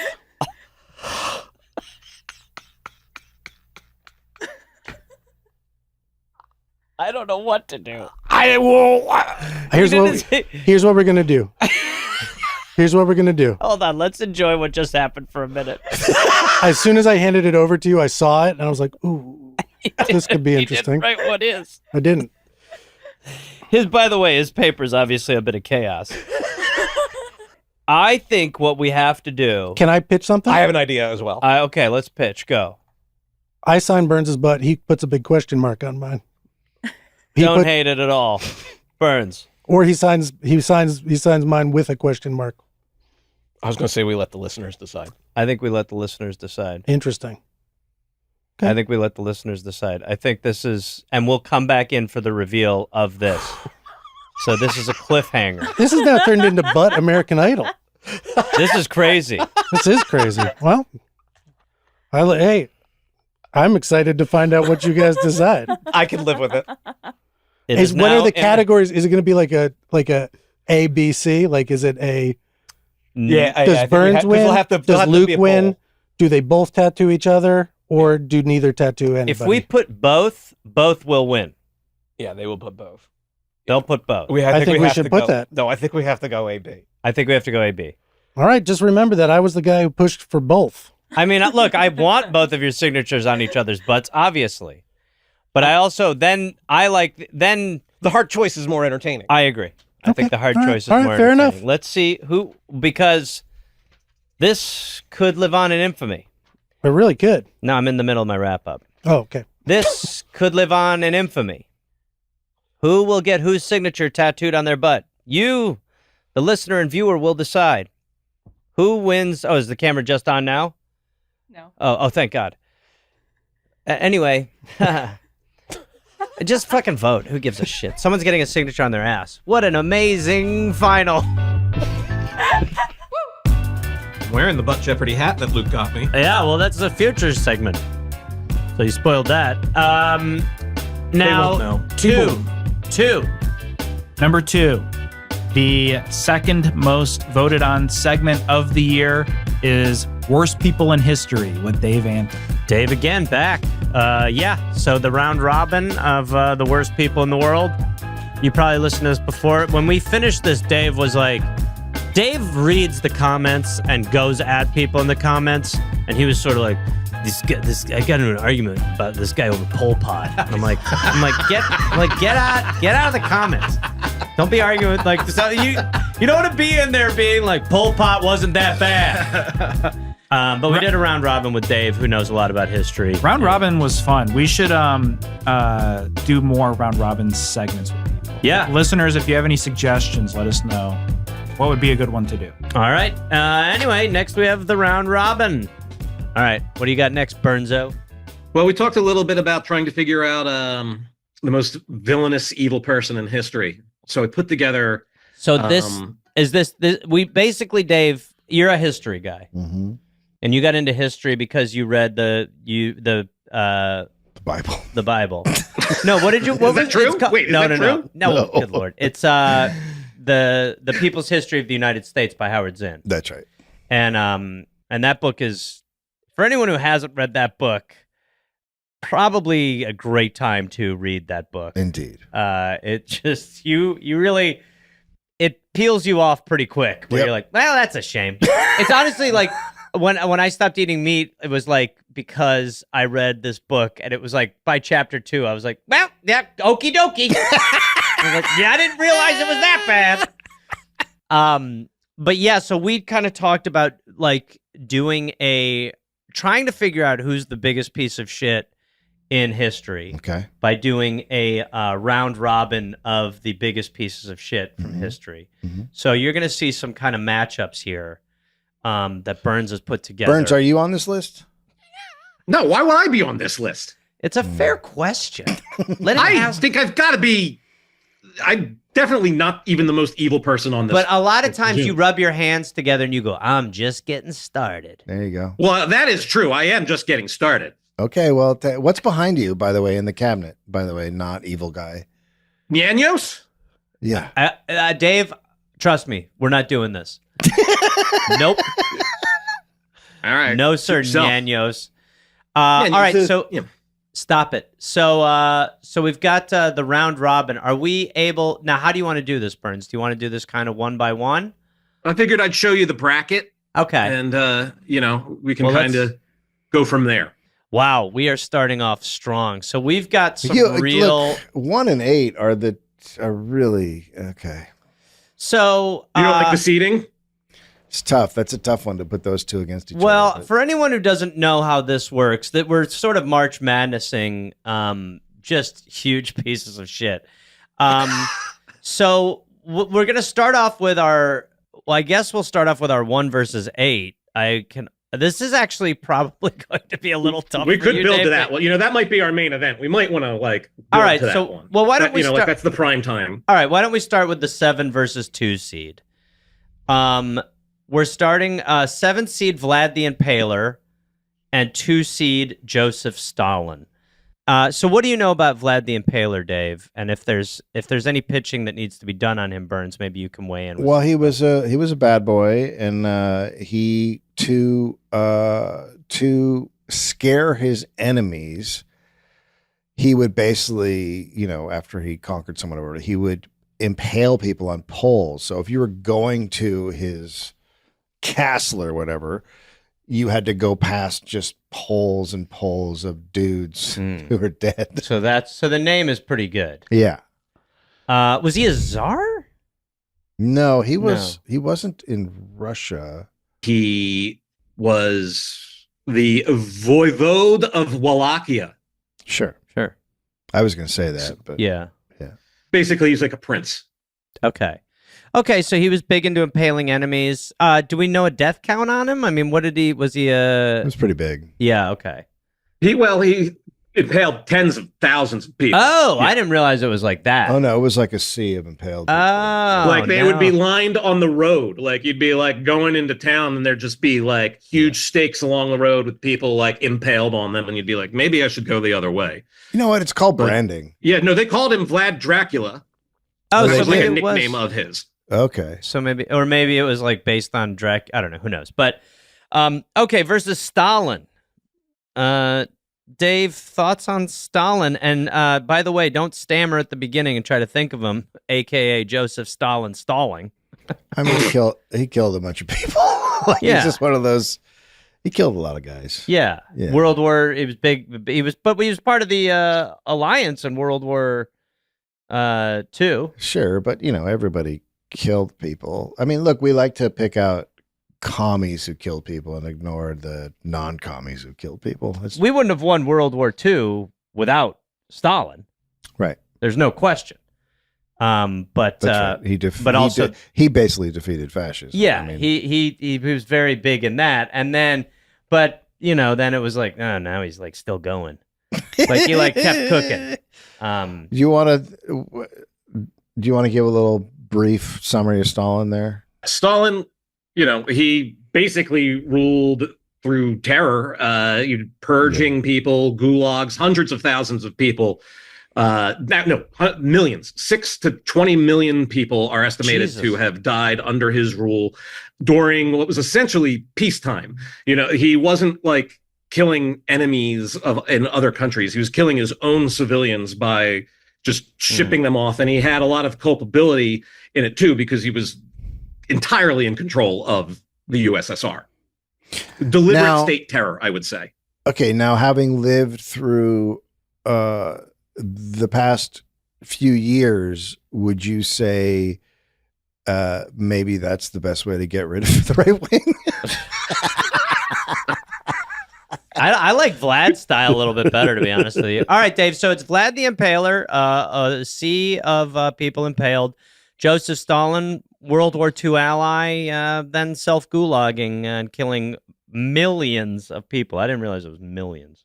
I mean, a lot of them came. A lot of them came at him with a knife. I would say Vlad the Impaler because of the actual visual impaling. Okay, situation. so Vlad.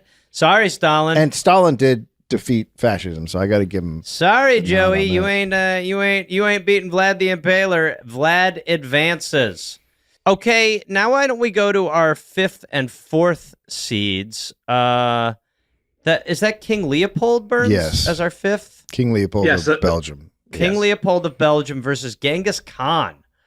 Tough matchup. Yeah. Now, King Leopold I know less about. Okay, King Leopold was basically Hitler before Hitler was Hitler. Oh, okay. He was it the Congo? I think it was the Congo.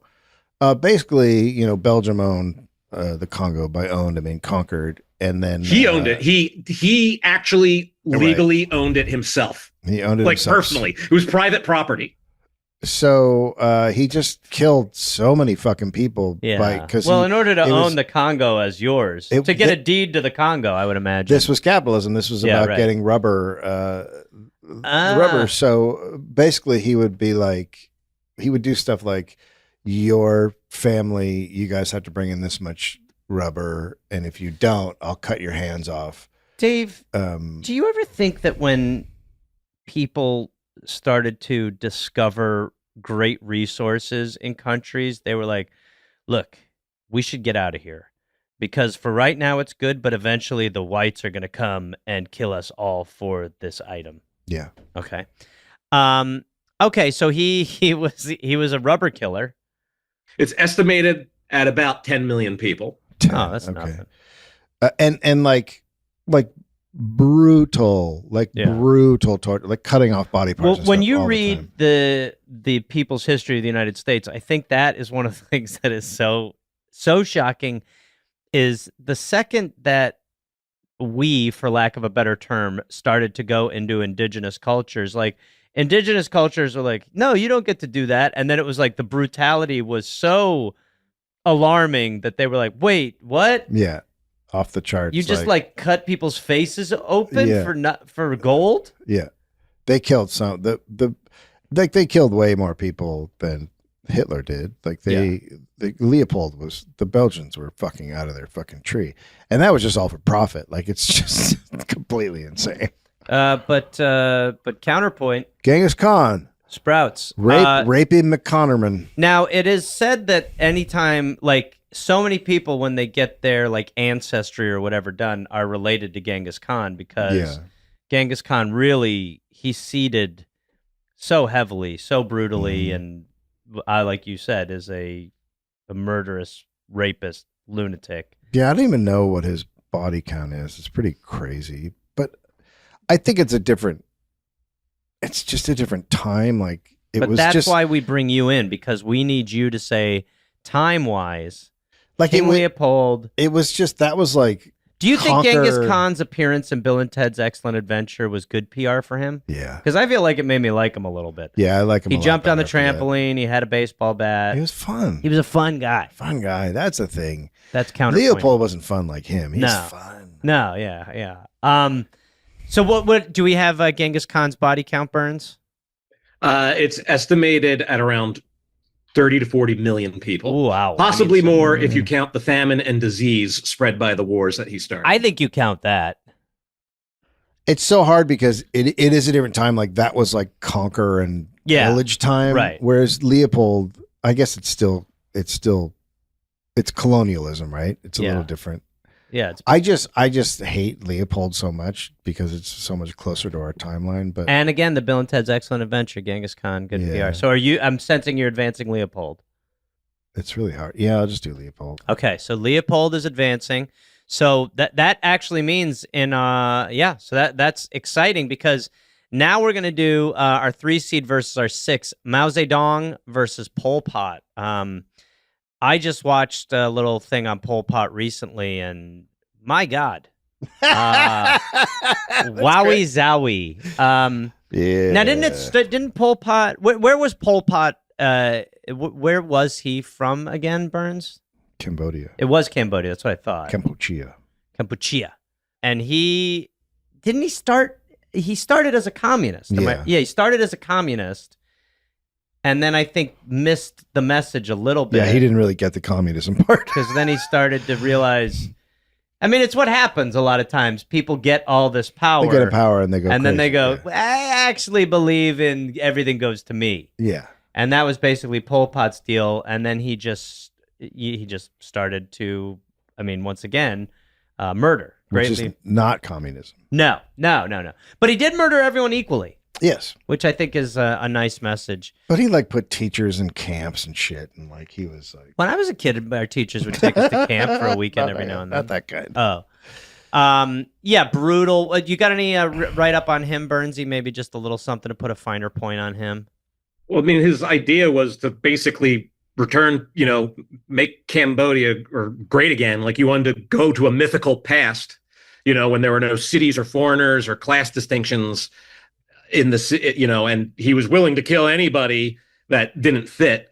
He obviously didn't kill nearly as many people as Mao, who actually, when you get to it, has basically the largest body count in history. Well, he killed 25% of his own country, essentially. Pol Pot. So, like percentage-wise, he killed a quarter of his own people. That's fucking crazy. That is fucking crazy. And then Mao Zedong. But my Dave, understanding is a lot of them came at him with a knife. yeah, I think again, a lot of this is self-defense. It's self-defense. Yeah, a lot of this is self-defense. Yeah. So our 3 seed, Dave, Mao Zedong. First impressions there. What do you know about Mao? What do you think? Well, let's start out with the good stuff. Killed the landlords. Yeah, not a bad thing. Also was fighting arguably a worse person who was driven to Taiwan, but slaughtered a lot of fucking people. Who was he driving to Taiwan? Oh fuck, what's his name? God damn it, Chiang Kai-shek? Is it Chiang Kai-shek? Okay. That's what Taiwan is. They're the sort of offshoot, the capitalists who fled, right? But they fucking killed. Like they're also monstrous. Okay, so you're talking about a monster killing monsters to start with, and then then what happens? Well, he won. Mao Zedong won the war. But he also... I don't know what. Well, let's hear what Burns has to say, because there's conflated numbers with famine, in which I mean his numbers are all over the place because a lot of his sort of evil was indirect. He that's what we call propaganda. Like, for instance, I was just going to say he didn't try to do a famine. He was trying to feed the people, and then the famine was a result. And people say that's his death count. Is that a death count, or was he? There's apparently a lot of evidence that he knew that it was like they were like, "Yo, this isn't going to work," and he was like, "Do it anyway." Yeah, I don't. So, that's where I would just drop that in the propaganda shoot. Yeah, maybe. Yeah, I mean, look, I won't pretend to be super knowledgeable on Mao Zedong. I mean, I think the argument you could make for him is that it was ideologically motivated, where he was, there was there was more reasoning behind what he was up to than what Pol Pot was up to. Sure, absolutely. Intent might be the argument you would make. And he raised, besides the Soviet Union, he raised more people out of poverty into the middle class than fucking, those are the two countries that raise more people out of the middle class faster than anybody ever has. Okay, so we have we have Pol Pot, Mao Zedong. I feel like you're going to advance Pol Pot because killing 25% of your population is insane. It's counterpoint, 75% are fine. What do you think about that? I'm a real country 3/4 full kind of guy when it comes to this sort of stuff. Okay, Pol Pot advances. So far we have Vlad the Impaler is going to play Pol Pot in the semifinals, and we have King Leopold has advanced, beating Genghis Khan. It was a close matchup. A lot of people had Khan taking it, but Leopold won. And then we're now going to our 1st versus 8th seed. Now, I will say, Burns, this is tough. This is fucked up, because that Dave particularly hates our 8th seed, Henry Kissinger. He was a huge celebrator of when Kissinger died. His body count's insane. And yet you can't not pick the 1 seed for this. I mean, this is the Duke of this. This is Adolf Hitler, who really changed everything. So, what is it about Kissinger that really bugs you, Dave? What is it? Well, what if Hitler was adored by everybody in power and never got punished?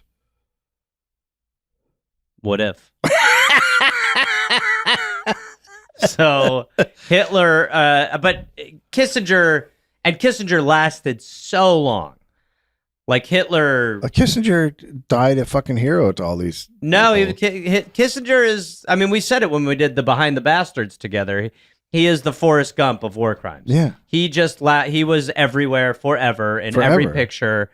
Everyone wanted him around. Well, it was such a weird. It's one of those things that's whenever a person, it's like Epstein. When you see Epstein in pictures with both parties, the royal class of both of our parties, quote unquote, you're like, wait, what? So they all were with Epstein? That's crazy. And that's the same with Kissinger. They all embraced Kissinger. They all loved Kissinger. And what's Kissinger's body count? I can't remember, but it's pretty fucking enormous. You have those stats there, Jamie? Let me see. What do I have? Yeah, I mean, all right, I have them more broken down, but give me one quick second. All right. Well, then while you're doing that, I don't know who the other guy is. Hitler? Is that Hitler? No, Hitler. he Adolf. Adolf. No, it's a game. He did a lot of bad. It seemed. I mean, obviously Hitler famously took a cyanide pill and then shot himself. Well, that's what he should have done. Which is really how you know he wanted out. It's too bad he didn't do that early on, like in the 20s. Well, isn't there that story about how, and I don't know if this is just some fabricated bullshit, but there's a story about how some guy in World War I, which is what had could have killed him and let him go. Yeah.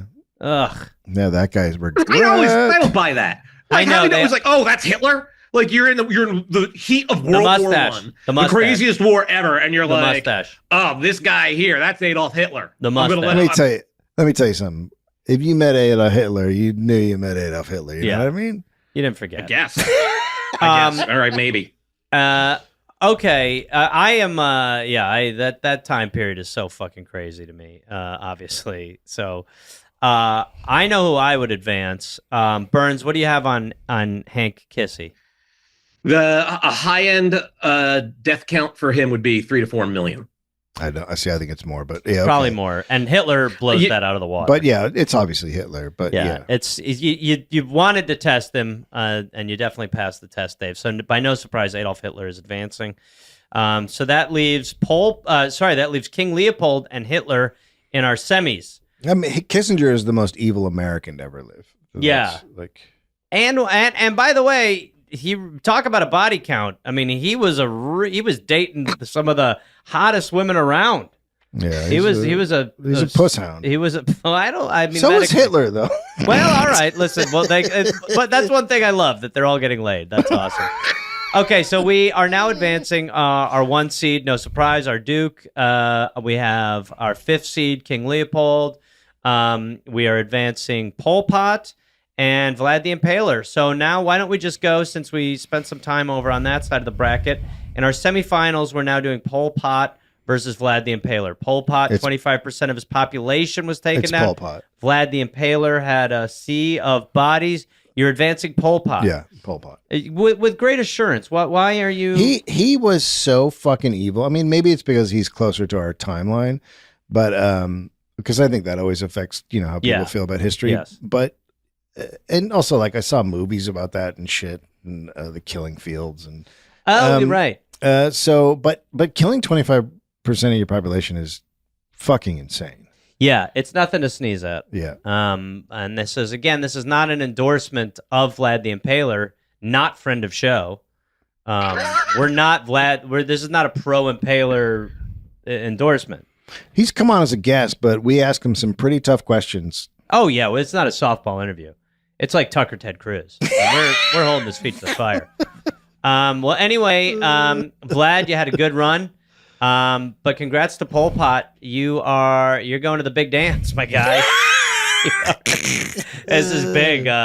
Again, I mean, it's a 6th seed. The 6th seed is supposed to beat the 7th seed, but it actually didn't seem that close in the semifinals. If this were to be a March Madness game, what would the final score be of Pol Pot versus Vlad the Impaler? What do you think? It's a pretty big blowout. It's a blowout. Honestly, yeah. So we're doing maybe Pol Pot at 88 and Vlad at like 51? Yeah. Okay. All right. So it's a game you're barely watching the second half. Yeah, it's never close. All right. Okay. And now here we go with King Leopold facing the big dog, Hitler. I mean, this is tough because one of the reasons that Hitler is known so well and no one knows what Leopold did is because Hitler killed white people. So it's a really fucking tough one because Leopold's body count is fucking insane. And in such a way that so Hitler killed a lot of people. Well, he does the Holocaust, but he also killed a lot of people through war. Yeah, right. Whereas King Leopold just had guys hacking people's fucking body parts off. So it's such a crazy... Hitler had the camps. I mean, Hitler had the camps. The camps were... That's what I think separates him from most of the... I think what I'm saying is one guy had absolutely no pushback. Right. And he just kept doing it. Right. Right? Right. It was just like... endless. Yeah. Macheteing through... But at the end of the day, you got to go with Hitler because Because he's Hitler. As Hitler, and he didn't just kill 6 million Jews. He also killed so many fucking Russians and everything else. Like he killed.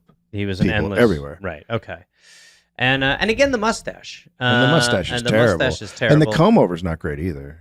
I think he had a good head. Oh, I think he had a good head of that's hair. weird. I think he styled it. The only thing I'll say good about Hitler is he knew how to wear shorts. Is that a knock at me? Anyway, so now is that a knock in my direction? Isn't it funny that he loved dogs? Anyway, I always find that strange. I'm always like, it's like if you saw, you'd be like, he's a great dog owner. And I don't like German Shepherds. Well, I'll tell you what, he set a lot back, and German Shepherds among them. That dog is, Trump never had a dog. Anyway, okay, there we go. The big dance. Here we are. It's what we've all been waiting for. We got Melania? Pol Pot. Oh my Lord, we've got Pol Pot versus a Hitler. Here we go. Dave, if you're going to put a score on this event. Pol Pot versus Hitler. Yeah, it's Hitler, but man, it's actually closer than I think people think because again, killing 25% of your population. You really hung up on that. It is fucking insane. It's not. It is an insane number. It's not sane. And it's your own. It's insane. It's not sane.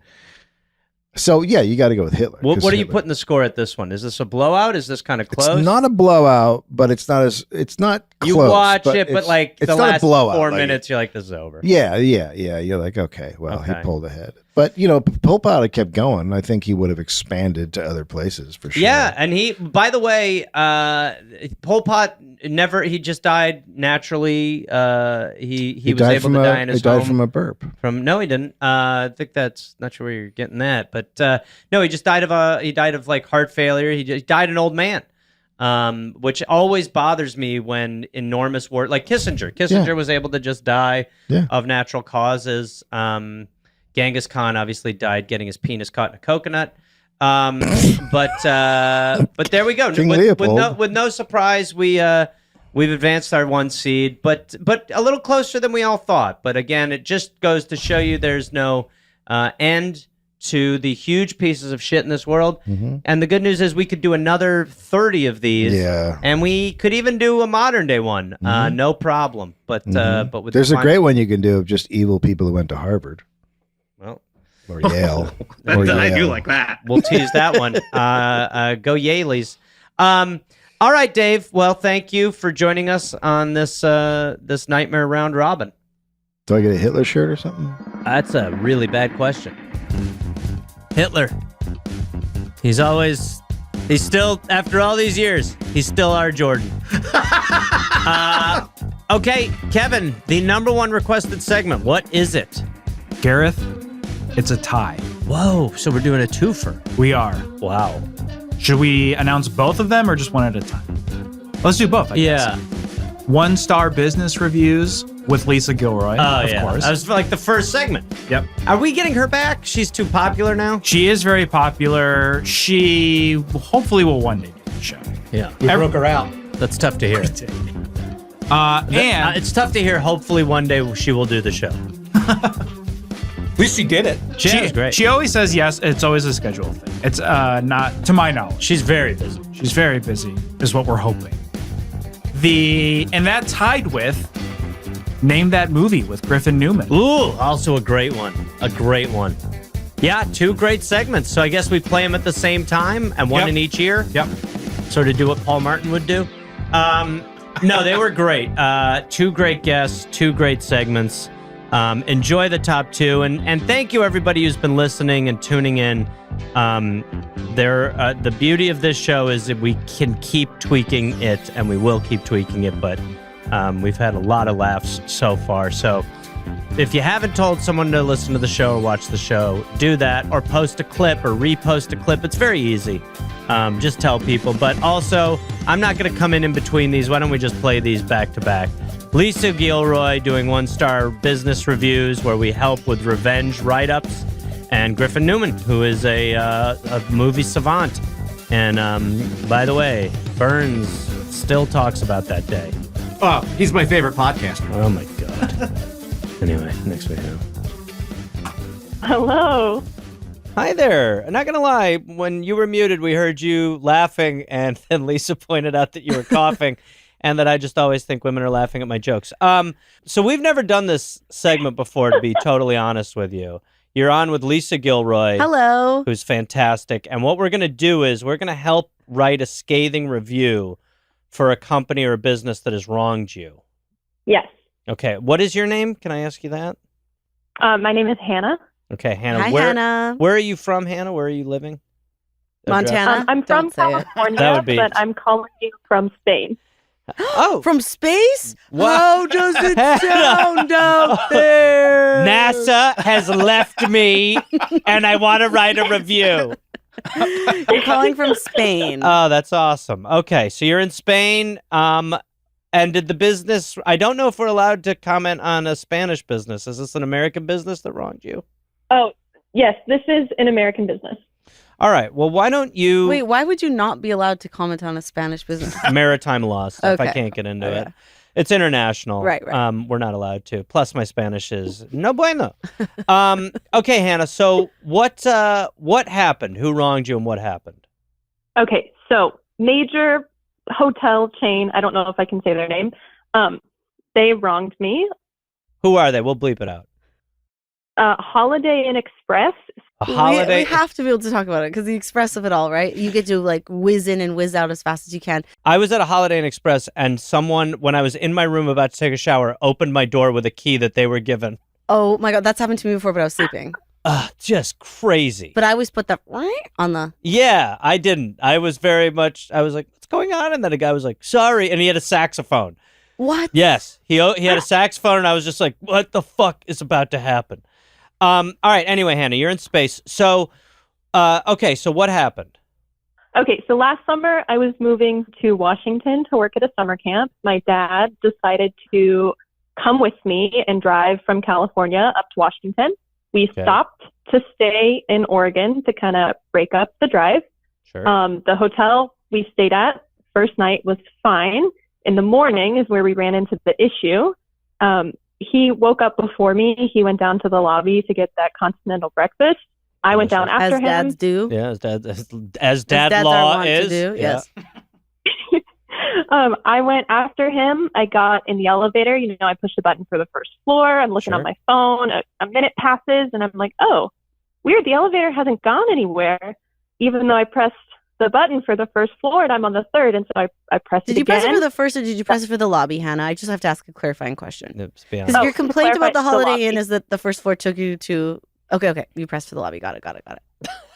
Yeah, It's an on the important third floor, distinction. Very lawyerly. Okay. Okay, so I push the button, nothing happens. I push it again, nothing happens. And then I'm like, okay, I can walk down the stairs. I push the button to open the doors. Oh, no. The doors won't open either. Is this how you ended up in space? My major grievance is getting stuck in the Holiday Inn Express elevator. How long were you stuck in there for?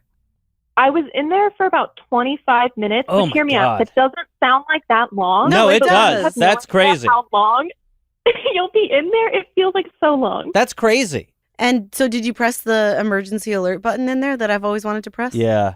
Well, I actually, because my dad was on the lobby and I didn't want to call the fire department right away because I was a little embarrassed. Like, was this somehow my fault? I called my dad first and he started like doing operations from the ground floor with the manager to try to get down. No. Oh, operations on with the manager. Oh, you Okay. have a video. Oh. She sent pics. A picture. We're looking at the pics, Hannah. You look upset, Hannah, in the picture. You were upset. And then you're happy when you're outside. I was very scared. So you got an out of wow. Your dad, you guys handled this far more calmly than I would have. You're very polite to not want to call the fire department. I would lose my shit. I would piss in there very quickly. They'd be like, "You're in here 8 minutes," and I'd be like, "I didn't know what to do. I drank urine." So you're in that text. We were just shown a screen grab of a conversation with your dad, and in the text he said you kept it together until the elevator doors opened. Does that mean that they opened and you saw your dad and you dissolved into tears? How did it go? I don't even know how this resolved, but eventually 25 minutes into the ordeal, some random person pressed the doors outside the third floor. And for some reason, even though that hadn't worked earlier, it suddenly opened and I ran out, and I wasn't crying until the doors opened, but I started sobbing when the doors opened, and this like strange man had to watch me come out and burst into tears. I feel so sorry for him having to like bear witness to that moment of freedom. You should not feel bad for the experience other people are having. You are the victim. Well, did they just load right into the elevator after you came out crying? Hey, I'm trapped. No. Oh my God, this thing's not moving. That's why she was crying. I told him I would not get in there if I were you. I was just stuck in there for 25 minutes. So did you tell the Holiday Inn what happened? Yeah, they were aware. My dad very quickly went and got somebody who was working downstairs, and they were trying to get me out, but everything they were trying was not working, and we were probably 2 minutes away from calling the fire department before it finally just opened. But they knew that I got stuck. What did they offer you? Because when the thing happened to me where someone entered my room, yeah, I went down there and I was pissed, and they literally were like, "You can have a free fountain drink." And I was like, and then I called Holiday Inn and I was like, "What the fuck?" And they stood their ground. They did. That was it. That's kind of crazy because their only job is to give one key to each person's room. They admitted that it was. They admitted that they had messed up, but that's why they were like, "Do you want a Dr. Pepper?" I'm such a pushover that when it happened to me and a man tried to come into my room with a key that he was rightfully given at night when I was sleeping in the bed, I didn't even bring it up to the front desk. I was like, actually, probably my fucking bad. So you both are like, we fucked up. Yeah, I was that's furious. girlhood. Yeah. And that's girlhood. And that's why you are coughing so much at my jokes. That's exactly right. Okay. Used to flow. So what did they tell you? What did they, like, what was the resolution at the end of all of this, Hannah? My major complaint is that they said they would comp the room, and they never did. So was it one of those annoying things where you're like checking your credit card statement for years to come, wondering that one day, when is this going to show? And then it's like more headache than it's worth. And then you're calling and you're waiting on hold and you just never get refunded. Yes. That's how they play it. That's how the Holiday Inn rolls. Yeah. All right. I think that's good enough. I mean, we can definitely write a review for this pretty easily. Do you want me to start, Lisa? Do you want to stay? I mean, sure. Why don't you take I'll it start. away? Okay. I think I'm going to go snarky. Oh, loving that. Yeah. I think I'm going to start snarky. Sup, fuckos. It's a great start. Well, is that kind of snarky? Well, you say what you were thinking, and then I'll say what I'm not going to be able to edit sup fuckos, so let's keep sup fuckos. Okay. How about the term Holiday Inn, and let's put in quotes, is very appropriate for this establishment. Oh, no spell check. This is going to be brutal. This for is me. a great element to this. Because I went, quotes, in their elevator and was never allowed to go out. Out in quotation marks. Out in quotation marks. That's why it's not called the Holiday In and Out. You jump in when you're ready. Well, this is interesting because now you're explaining to the general public about the hotel, whereas I thought we were writing a letter to the hotel. No, this is going to be like on a Yelp. So fuckos is for the other users of Yelp. I just think it's like a cool way to just like talk to other people on Yelp. Okay. Some fuckos. Look, I'm not gonna lie. It's not right, but I can't remove it. Do you know what I mean? Oh, totally. Yeah. Okay. Okay. Yeah. Do you want to take? That's why it's not called the Holiday In and Out. I love that. Okay. Okay. Even In and Out Burger allows more access in and out of different venues and areas. That's just something I kind of wanted to shout out. Great. Because I think it makes brands mad when you call out another brand. Yep. Like, because I'm advertising now for In and Out. Yep. Even In-N-Out Burger allows for different burgers and people to enter and exit different rooms and restaurants. Good. I just feel like I want to keep it concise. I want to keep it to the point. I like it. Yeah. Well, listen, we've already hooked them because it starts with sup fuckos. So we could really do whatever we want and keep them in. I was trapped in the elevator in this shithole for 25 minutes. And to say that nobody who worked there cared is an understatement. Love that. As a matter of fact, the only person who seemed like they wanted me out of this elevator hell, and then in parentheses, hellevator. Oh, love that. Was my father, who looks like one of the Pawn Star guys. Hey. I wish the handlebar that was on my father's face could have been applied as an emergency handlebar to the elevator door. And then in quotes, alas, wizardry's fake. And Hannah, we're really, again, we've started with sup fuckos. And I just want you to know that this is going to end with later fuckos. Yeah, okay, great. Perfect. I mean, we've done pretty good. Kevin, will you just let's go from the top and just read it real quick and we'll see what we got. Okay. Sup fuckos. The term Holiday Inn is very appropriate for this establishment because I went in their elevator, good theirs, by the way, Kevin. Nice. And was never allowed to go out. That's why it's not called the Holiday In and Out. Even In-N-Out Burger allows for different burgers and people to enter and exit different rooms and restaurants. I was trapped in the elevator in this shithole for 25 minutes. As a matter of fact, the only person who seemed like they wanted me out of this elevator hell-elevator, was my father, who looked like one of the Pawn Star stars. Okay, sure. Pawn Star stars. I wish the handlebar that was on my father's face was the handlebar to the door. The handlebar to the door. Alas, wizardry is fake. Okay, let's bring her in for a landing. Okay. I have one additional grievance. If it works, it works. We've If got to it add doesn't, it. Of course, that's fine. yeah, no problem. I don't think you've probably ever gone to a continental breakfast after being stuck in the elevator for 25 minutes and coming out sobbing, but like trying to get your Fruit Loops after that public spectacle when everyone knows you were the girl that was just stuck in the elevator, that was horrible. Okay, so next paragraph, which brings me to the continental breakfast from hell, in brackets, continental breakfast. Perfect, love it. Just like trying to, It's create a pattern. a theme, and I love it. Continental. Spell checks are gonna fucking take its own life. Wait, continental breakfast or just continental? Continental breakfast. Yeah. And you know what? If you want, Kev, you can change fast into fire, so it's continental breakfire. Oh, great. Yes. I don't know, just like I love it. we're kind of like having fun with the format. Yeah. Let's up, fuckos. Yeah. After being trapped in the up-down coffin, I was expected to eat my stale Fruit Loops like some sort of, and let's just quote it because I'm loving the quotes, normie. At the end of the day, this hotel cared so little about getting me out that my escape was hatched by a fellow guest opening the elevator on my floor. And then parentheses, I'm 100 that he thought I farted, yo.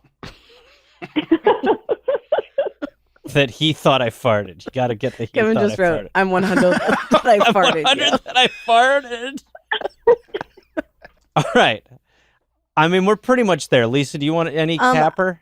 Can you add before I'm 100? Say when I warned him not to enter, just so that we have context for that. Yeah, that's important. I would say that this is a crazy review, but then sometimes you read reviews and you're like, is this person okay? Yeah. What's happening right now? Exactly. So what time in the morning was this? And did you, and you wanted to get on the road, right? Yeah, we were a little delayed. I met all of my new coworkers later that day, and having to meet all of my new coworkers with the knowledge that I had been like trapped in an elevator earlier, it was just really an odd feeling. Do you want to go real dramatic here and just be like, this almost ruined my new job? Yeah. And just leave it like... Just say this did ruin my new job. This did ruin my new job, and my coworkers did not like me. Yeah, because my brains were scrambled. My central nervous system was, let's say, furked. Like, as like a fun way to say it. Love it. Yeah, and why don't you say, my brains were scrambled, and then let's do a parenthesis. My nervous system was okay. My brains were scrambled better than the continental breakfast eggs. And then, Hannah, I'm going to just take a liberty at the end of this review because they don't really know like who you are, and you started a new job at that apartment, but at the end, can we just put like, by the way, I'm a surgeon. That's great. So that when people read it, they're like, the central. Why don't we nervous say, system by the way, was I'm a high practicing surgeon. for. Now we have to get specific, or they won't believe us. So I'm a high practicing. I think surgeon. anyone who got here is very skeptical of us already. But I'm a high practicing surgeon for what's like a specific. The American Doctor Hospital. No, like I'm saying like a medulla oblongata or something. That's perfect. Do you know that part of the brain? Yep. What's it called? By the way, I'm a high practicing surgeon for the medulla oblongata. Yep. Oh my. And then put in parentheses, look it up, fucko. It's so misspelled. It's insane. Oblongata is spelled OBLONGA. Oblongata. It's like New yada Jersey yada oblongata. That's really funny. Jersey spelling. Okay. By the way, I'm a high practicing surgeon for the medulla oblongata. Look it up, fuckos. All right. And then just let's sign off with, oh my God. Do not stay here. Or if you do, you will stay forever. Oh, yeah. And then go, muahahahahaha. Yeah. You'll stay forever. Okay, great. This is really tickling me. I don't know why. Great, This is so funny to me. All right, great. Okay, let's just do a final read through, and Sure. then Hannah, we're gonna send it to you, and you will post it. and you have to post it legally. Okay. All right. Okay. So first of all, I think the opening is gonna get us flagged, but it's not where we have to keep wait, it. Obviously. well, let's just take out the C and put in 2 Ks. Great. Yes. Sup fuckos. Way better. Okay. Sup fuckos with double K. All right. Sup fuckos. The term Holiday Inn is very appropriate for this establishment because I went in their elevator and was never allowed to go out. Also quoted. That's why it's not called the Holiday Inn and Out. Even In-N-Out Burger allows for different burgers and people to enter and exit different rooms and restaurants. That part has grown on me dramatically. I was trapped in the elevator in this shithole for 25 minutes, and to say that nobody who worked there cared is an understatement. As a matter of fact, the only person who seemed like they wanted me out of this elevator hellevator, was my father, who looked like one of the Pawn stars. I wish the handlebar that was on my father's face was the handlebar to the door. Alas, wizardry is fake. Which brings me to the Continental Breakfast from Hell. Continental Breakfire. Continental Breakfire. After being trapped in the up and down coffin, I was expected to eat my stale Fruit Loops like some sort of normie. At the end of the D-Day, let's just go day. At the end of the day, this hotel cared so little about getting me out that my escape was hatched by a fellow guest opening the elevator on the floor when I warned him to not enter, parenthesis, I'm one hundo that he thought I farted, yo. This did ruin my new job, and my coworkers did not like me because my brains were scrambled, better than the continental breakfast eggs, and my central nervous system was furked. By the way, I'm a high-practicing surgeon for the medulla oblongata. Look it up, fuckos. Let's double K the fuckos. Do not stay here, or if you do, you'll stay forever. Great. Great. Hannah, how do you feel about it? I think it's perfect. I have no notes. I think that's... Was this a cathartic experience for you at all, Hannah? Like, genuinely? Definitely. Okay. Well, that's what we're here to do. Yeah, that's if that's all we do, get we're revenge. happy with that. Yeah, that's great. I'll email this to you, Hannah. And then, Hannah, will you take a screenshot of you posting this on the Holiday Inn review site that you go to? Yeah. And by the way, obviously 1 star. Oh, for sure. Yeah, okay, good. All right, Hannah. Well, thank you for taking so the much, maiden Hannah. voyage. We're sorry that happened to you. And remember, they did this to you. This is not your fault. Thank sorry you so you're much for coughing your so help. much. That was a cough, right? Yeah, okay. All right, Hannah. Thank you. Okay, bye. Thank you. Thank you, Griffin Newman, for joining us My here pleasure. An honor. on the Next We Have podcast. We were just talking about your podcast. Yes. Blank which check. with is the Griffin and opposite David. format. Yeah. You guys go long. It's really long. It's not modular at all. It takes too much planning and scheduling. But you are, like you just said, you're having a run of like pretty great guests. We're having a run of big guests. And look, this is a champagne problem. Yes. But the format of our show, it's myself and David Sims, the film critic from The Atlantic. Yes. And we pick a director and we go through their whole career.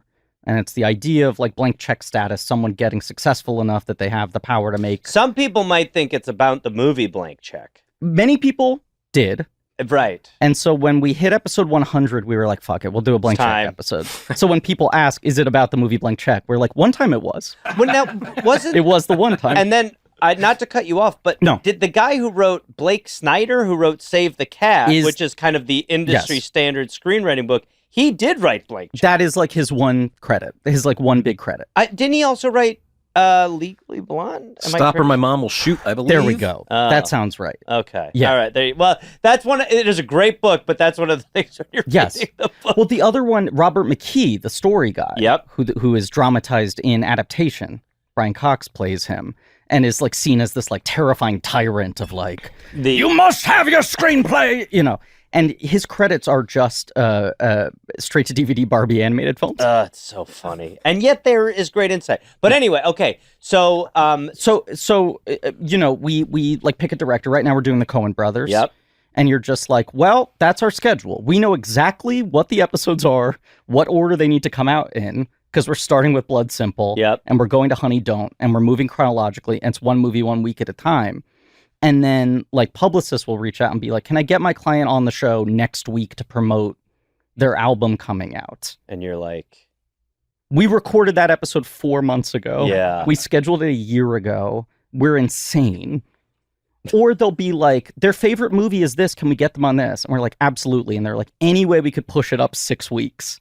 So it times out better for us. But you've cracked the code. I'm saying you got a fully modular... Well, listen, it is a much different operation for sure, I think. But doing the Coen brothers for your show, I mean, that has to be like... Because they are huge. I was on the plane the other day, and I was like, you know what? I'm going to watch The Big Lebowski for the 100th time. Yeah. And there was some syncing issue. Oh, yeah. Where, like, the movie every 5 seconds would stop and sort of start again.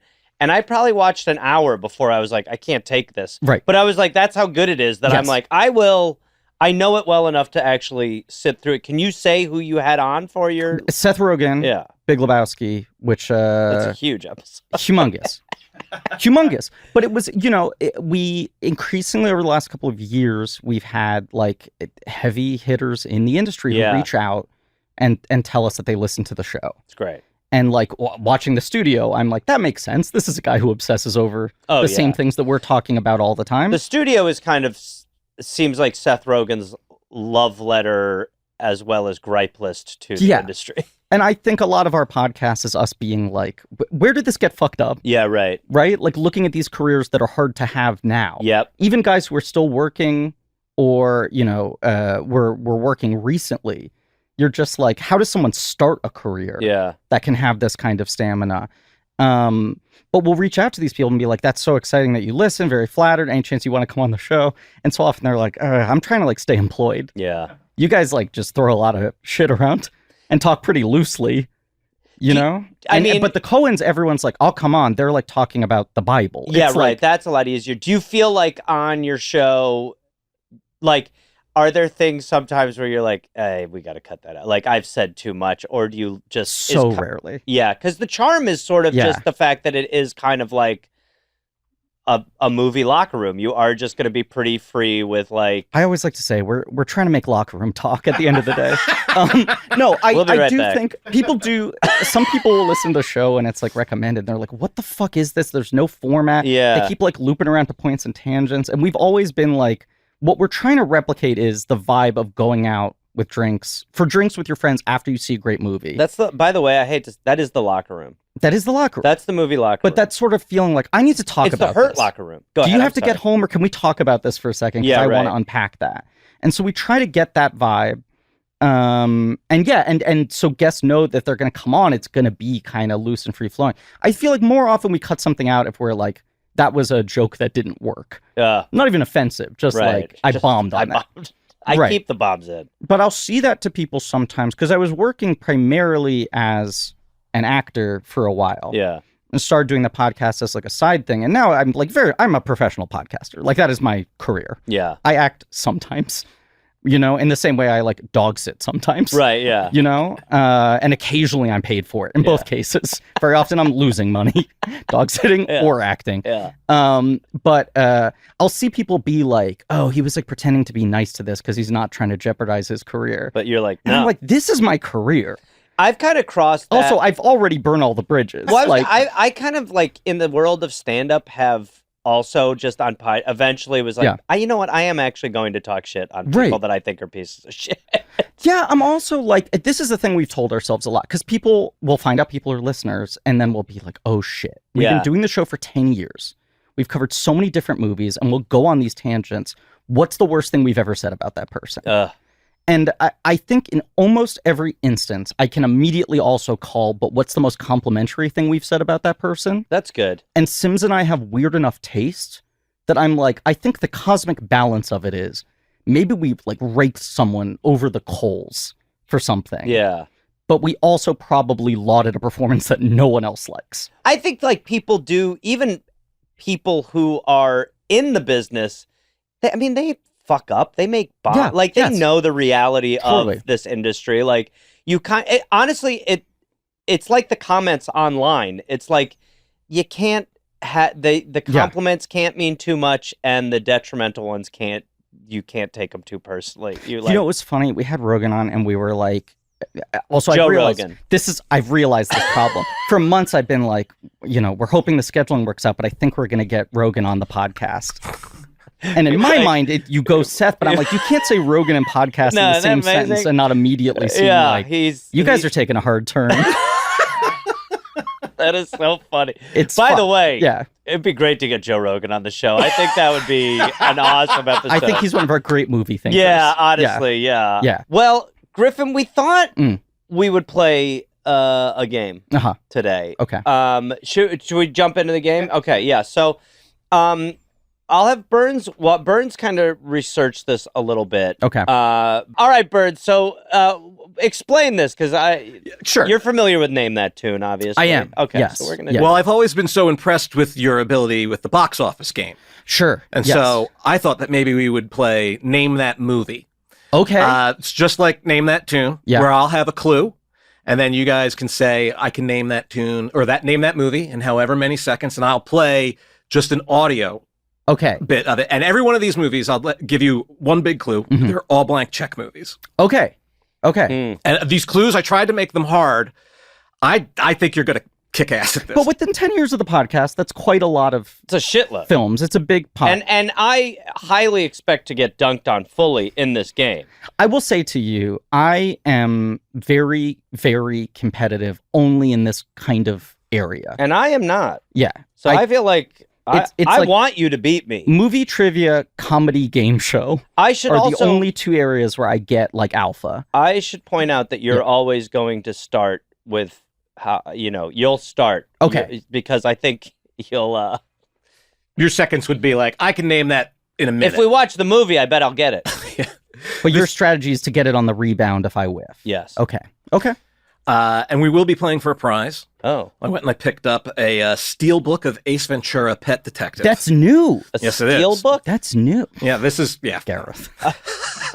I had a feeling you would maybe actually want this. This is the connoisseur's physical media packaging. It's no difference in format, although I do believe that's a new 4K, right? It is. That's a high def disc, an ultra high def disc. But the Steelbook has kind of become the aficionado's form factor. I mean, I'm going to get housed in this game. I am the Washington Generals. Griffin, you are the Globetrotters. All right, shall we? How do you want to start this, Burns? So I'll read the clue. Okay. And then I think Okay. You know, Griffin can say how many seconds you think you can. And I have an audio clip from each movie. It's not like the beginning. Okay, so we're bidding on the seconds. Yeah. But yeah, it's not the beginning. In some cases, from it's typically what I tried to do was grab the first clip on YouTube. Okay. From the movie. Okay. Interesting. Okay. All right. So we'll I like begin. this. Yeah. Premiering at Telluride.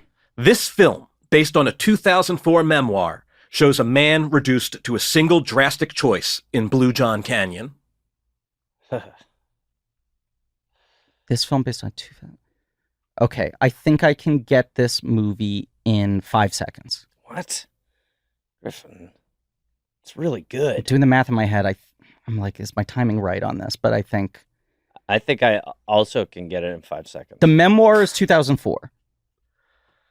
Let me double check that. And real quick. but you didn't say what year it premiered at Telluride. Just that it was 2004 memoir turned into a Telluride premiere. Yes, the book is from 2004. Okay. 5 seconds? I'm gonna say 5. I'm going to agree that Griffin can do it in 5 seconds. You're gonna call. Okay. Yeah, I'll call Griffin and say yes. Okay. Do we have this audio set up, Kev? It'd be great if we didn't. We don't have the audio, by the way. So Now he's got to start ripping. Burns, will you just kind of hum it a little bit? That handbrake open. How close we can get? Okay, now there's a mistake that's been made. Okay, hold on. I can do it in no seconds. Is the TV? Did you? I can do it in no seconds. I'm gonna bid negative seconds. I already have it. I don't even need to hear it. I can give seconds back. I can to be do fair, For the listener, I airplayed it. that was the going to be stream. my guess. Yeah. Was but it? I don't ask for a point here. Was it? That was going to be my guess. You promise? Yeah. But I'm not Swear? asking for a point. That was a No. We should give him a point because I would have never gotten that. Kevin, is there something you'd like to say? I don't regret airplaying the actual trailer to the people playing the game. Okay. I just think that's the ultimate comes down to one decision movie. The decision is, am I going to cut off my the fucking movie arm? is 127 hours. Which is about the true story of a man who has Sophie's Choice arm. He's truly trapped between a rock and a hard place. Yes, and James Franco. Yeah. Who sometimes we do wish he had lost an arm, to Some be people- honest. it might have- probably would have saved him slowed him little down a bit. Slowed him down Yeah. a touch. Yeah. Crazy movie. When I first moved here, I wrote a sketch that I performed about that predicament and the rescuer coming in right after the arm was spooned off. That's something. That's a good bit. I like Thank that. you. I think that's funny. It didn't crush as hard as it crushed about as hard as it did on the podcast just now. Yeah. But you're up 1-0. I don't think that's a point. I think really, it is. You would have been able to get that from 5 seconds, you think? I think so. That's shocking. I think so. I mean, I'm constantly impressed by the breadth of your knowledge, but even that seems wild. I have a broken brain. Sometimes people will be like, Griffin and his know-it-all attitude. I'm like, I only claim to know one very small corner But of the very universe. well. Ask me about anything else, and I'm gonna blank. That's the beauty of a podcast. Yes. It is just, and the beauty of my role in podcasts is knowing nothing, and it's really I've carved out quite a little strange. You're niche just for asking myself. questions. I'm just a guy. All right, Bernsey. Okay. Let's go. Are we ready with the second one? We are. Okay.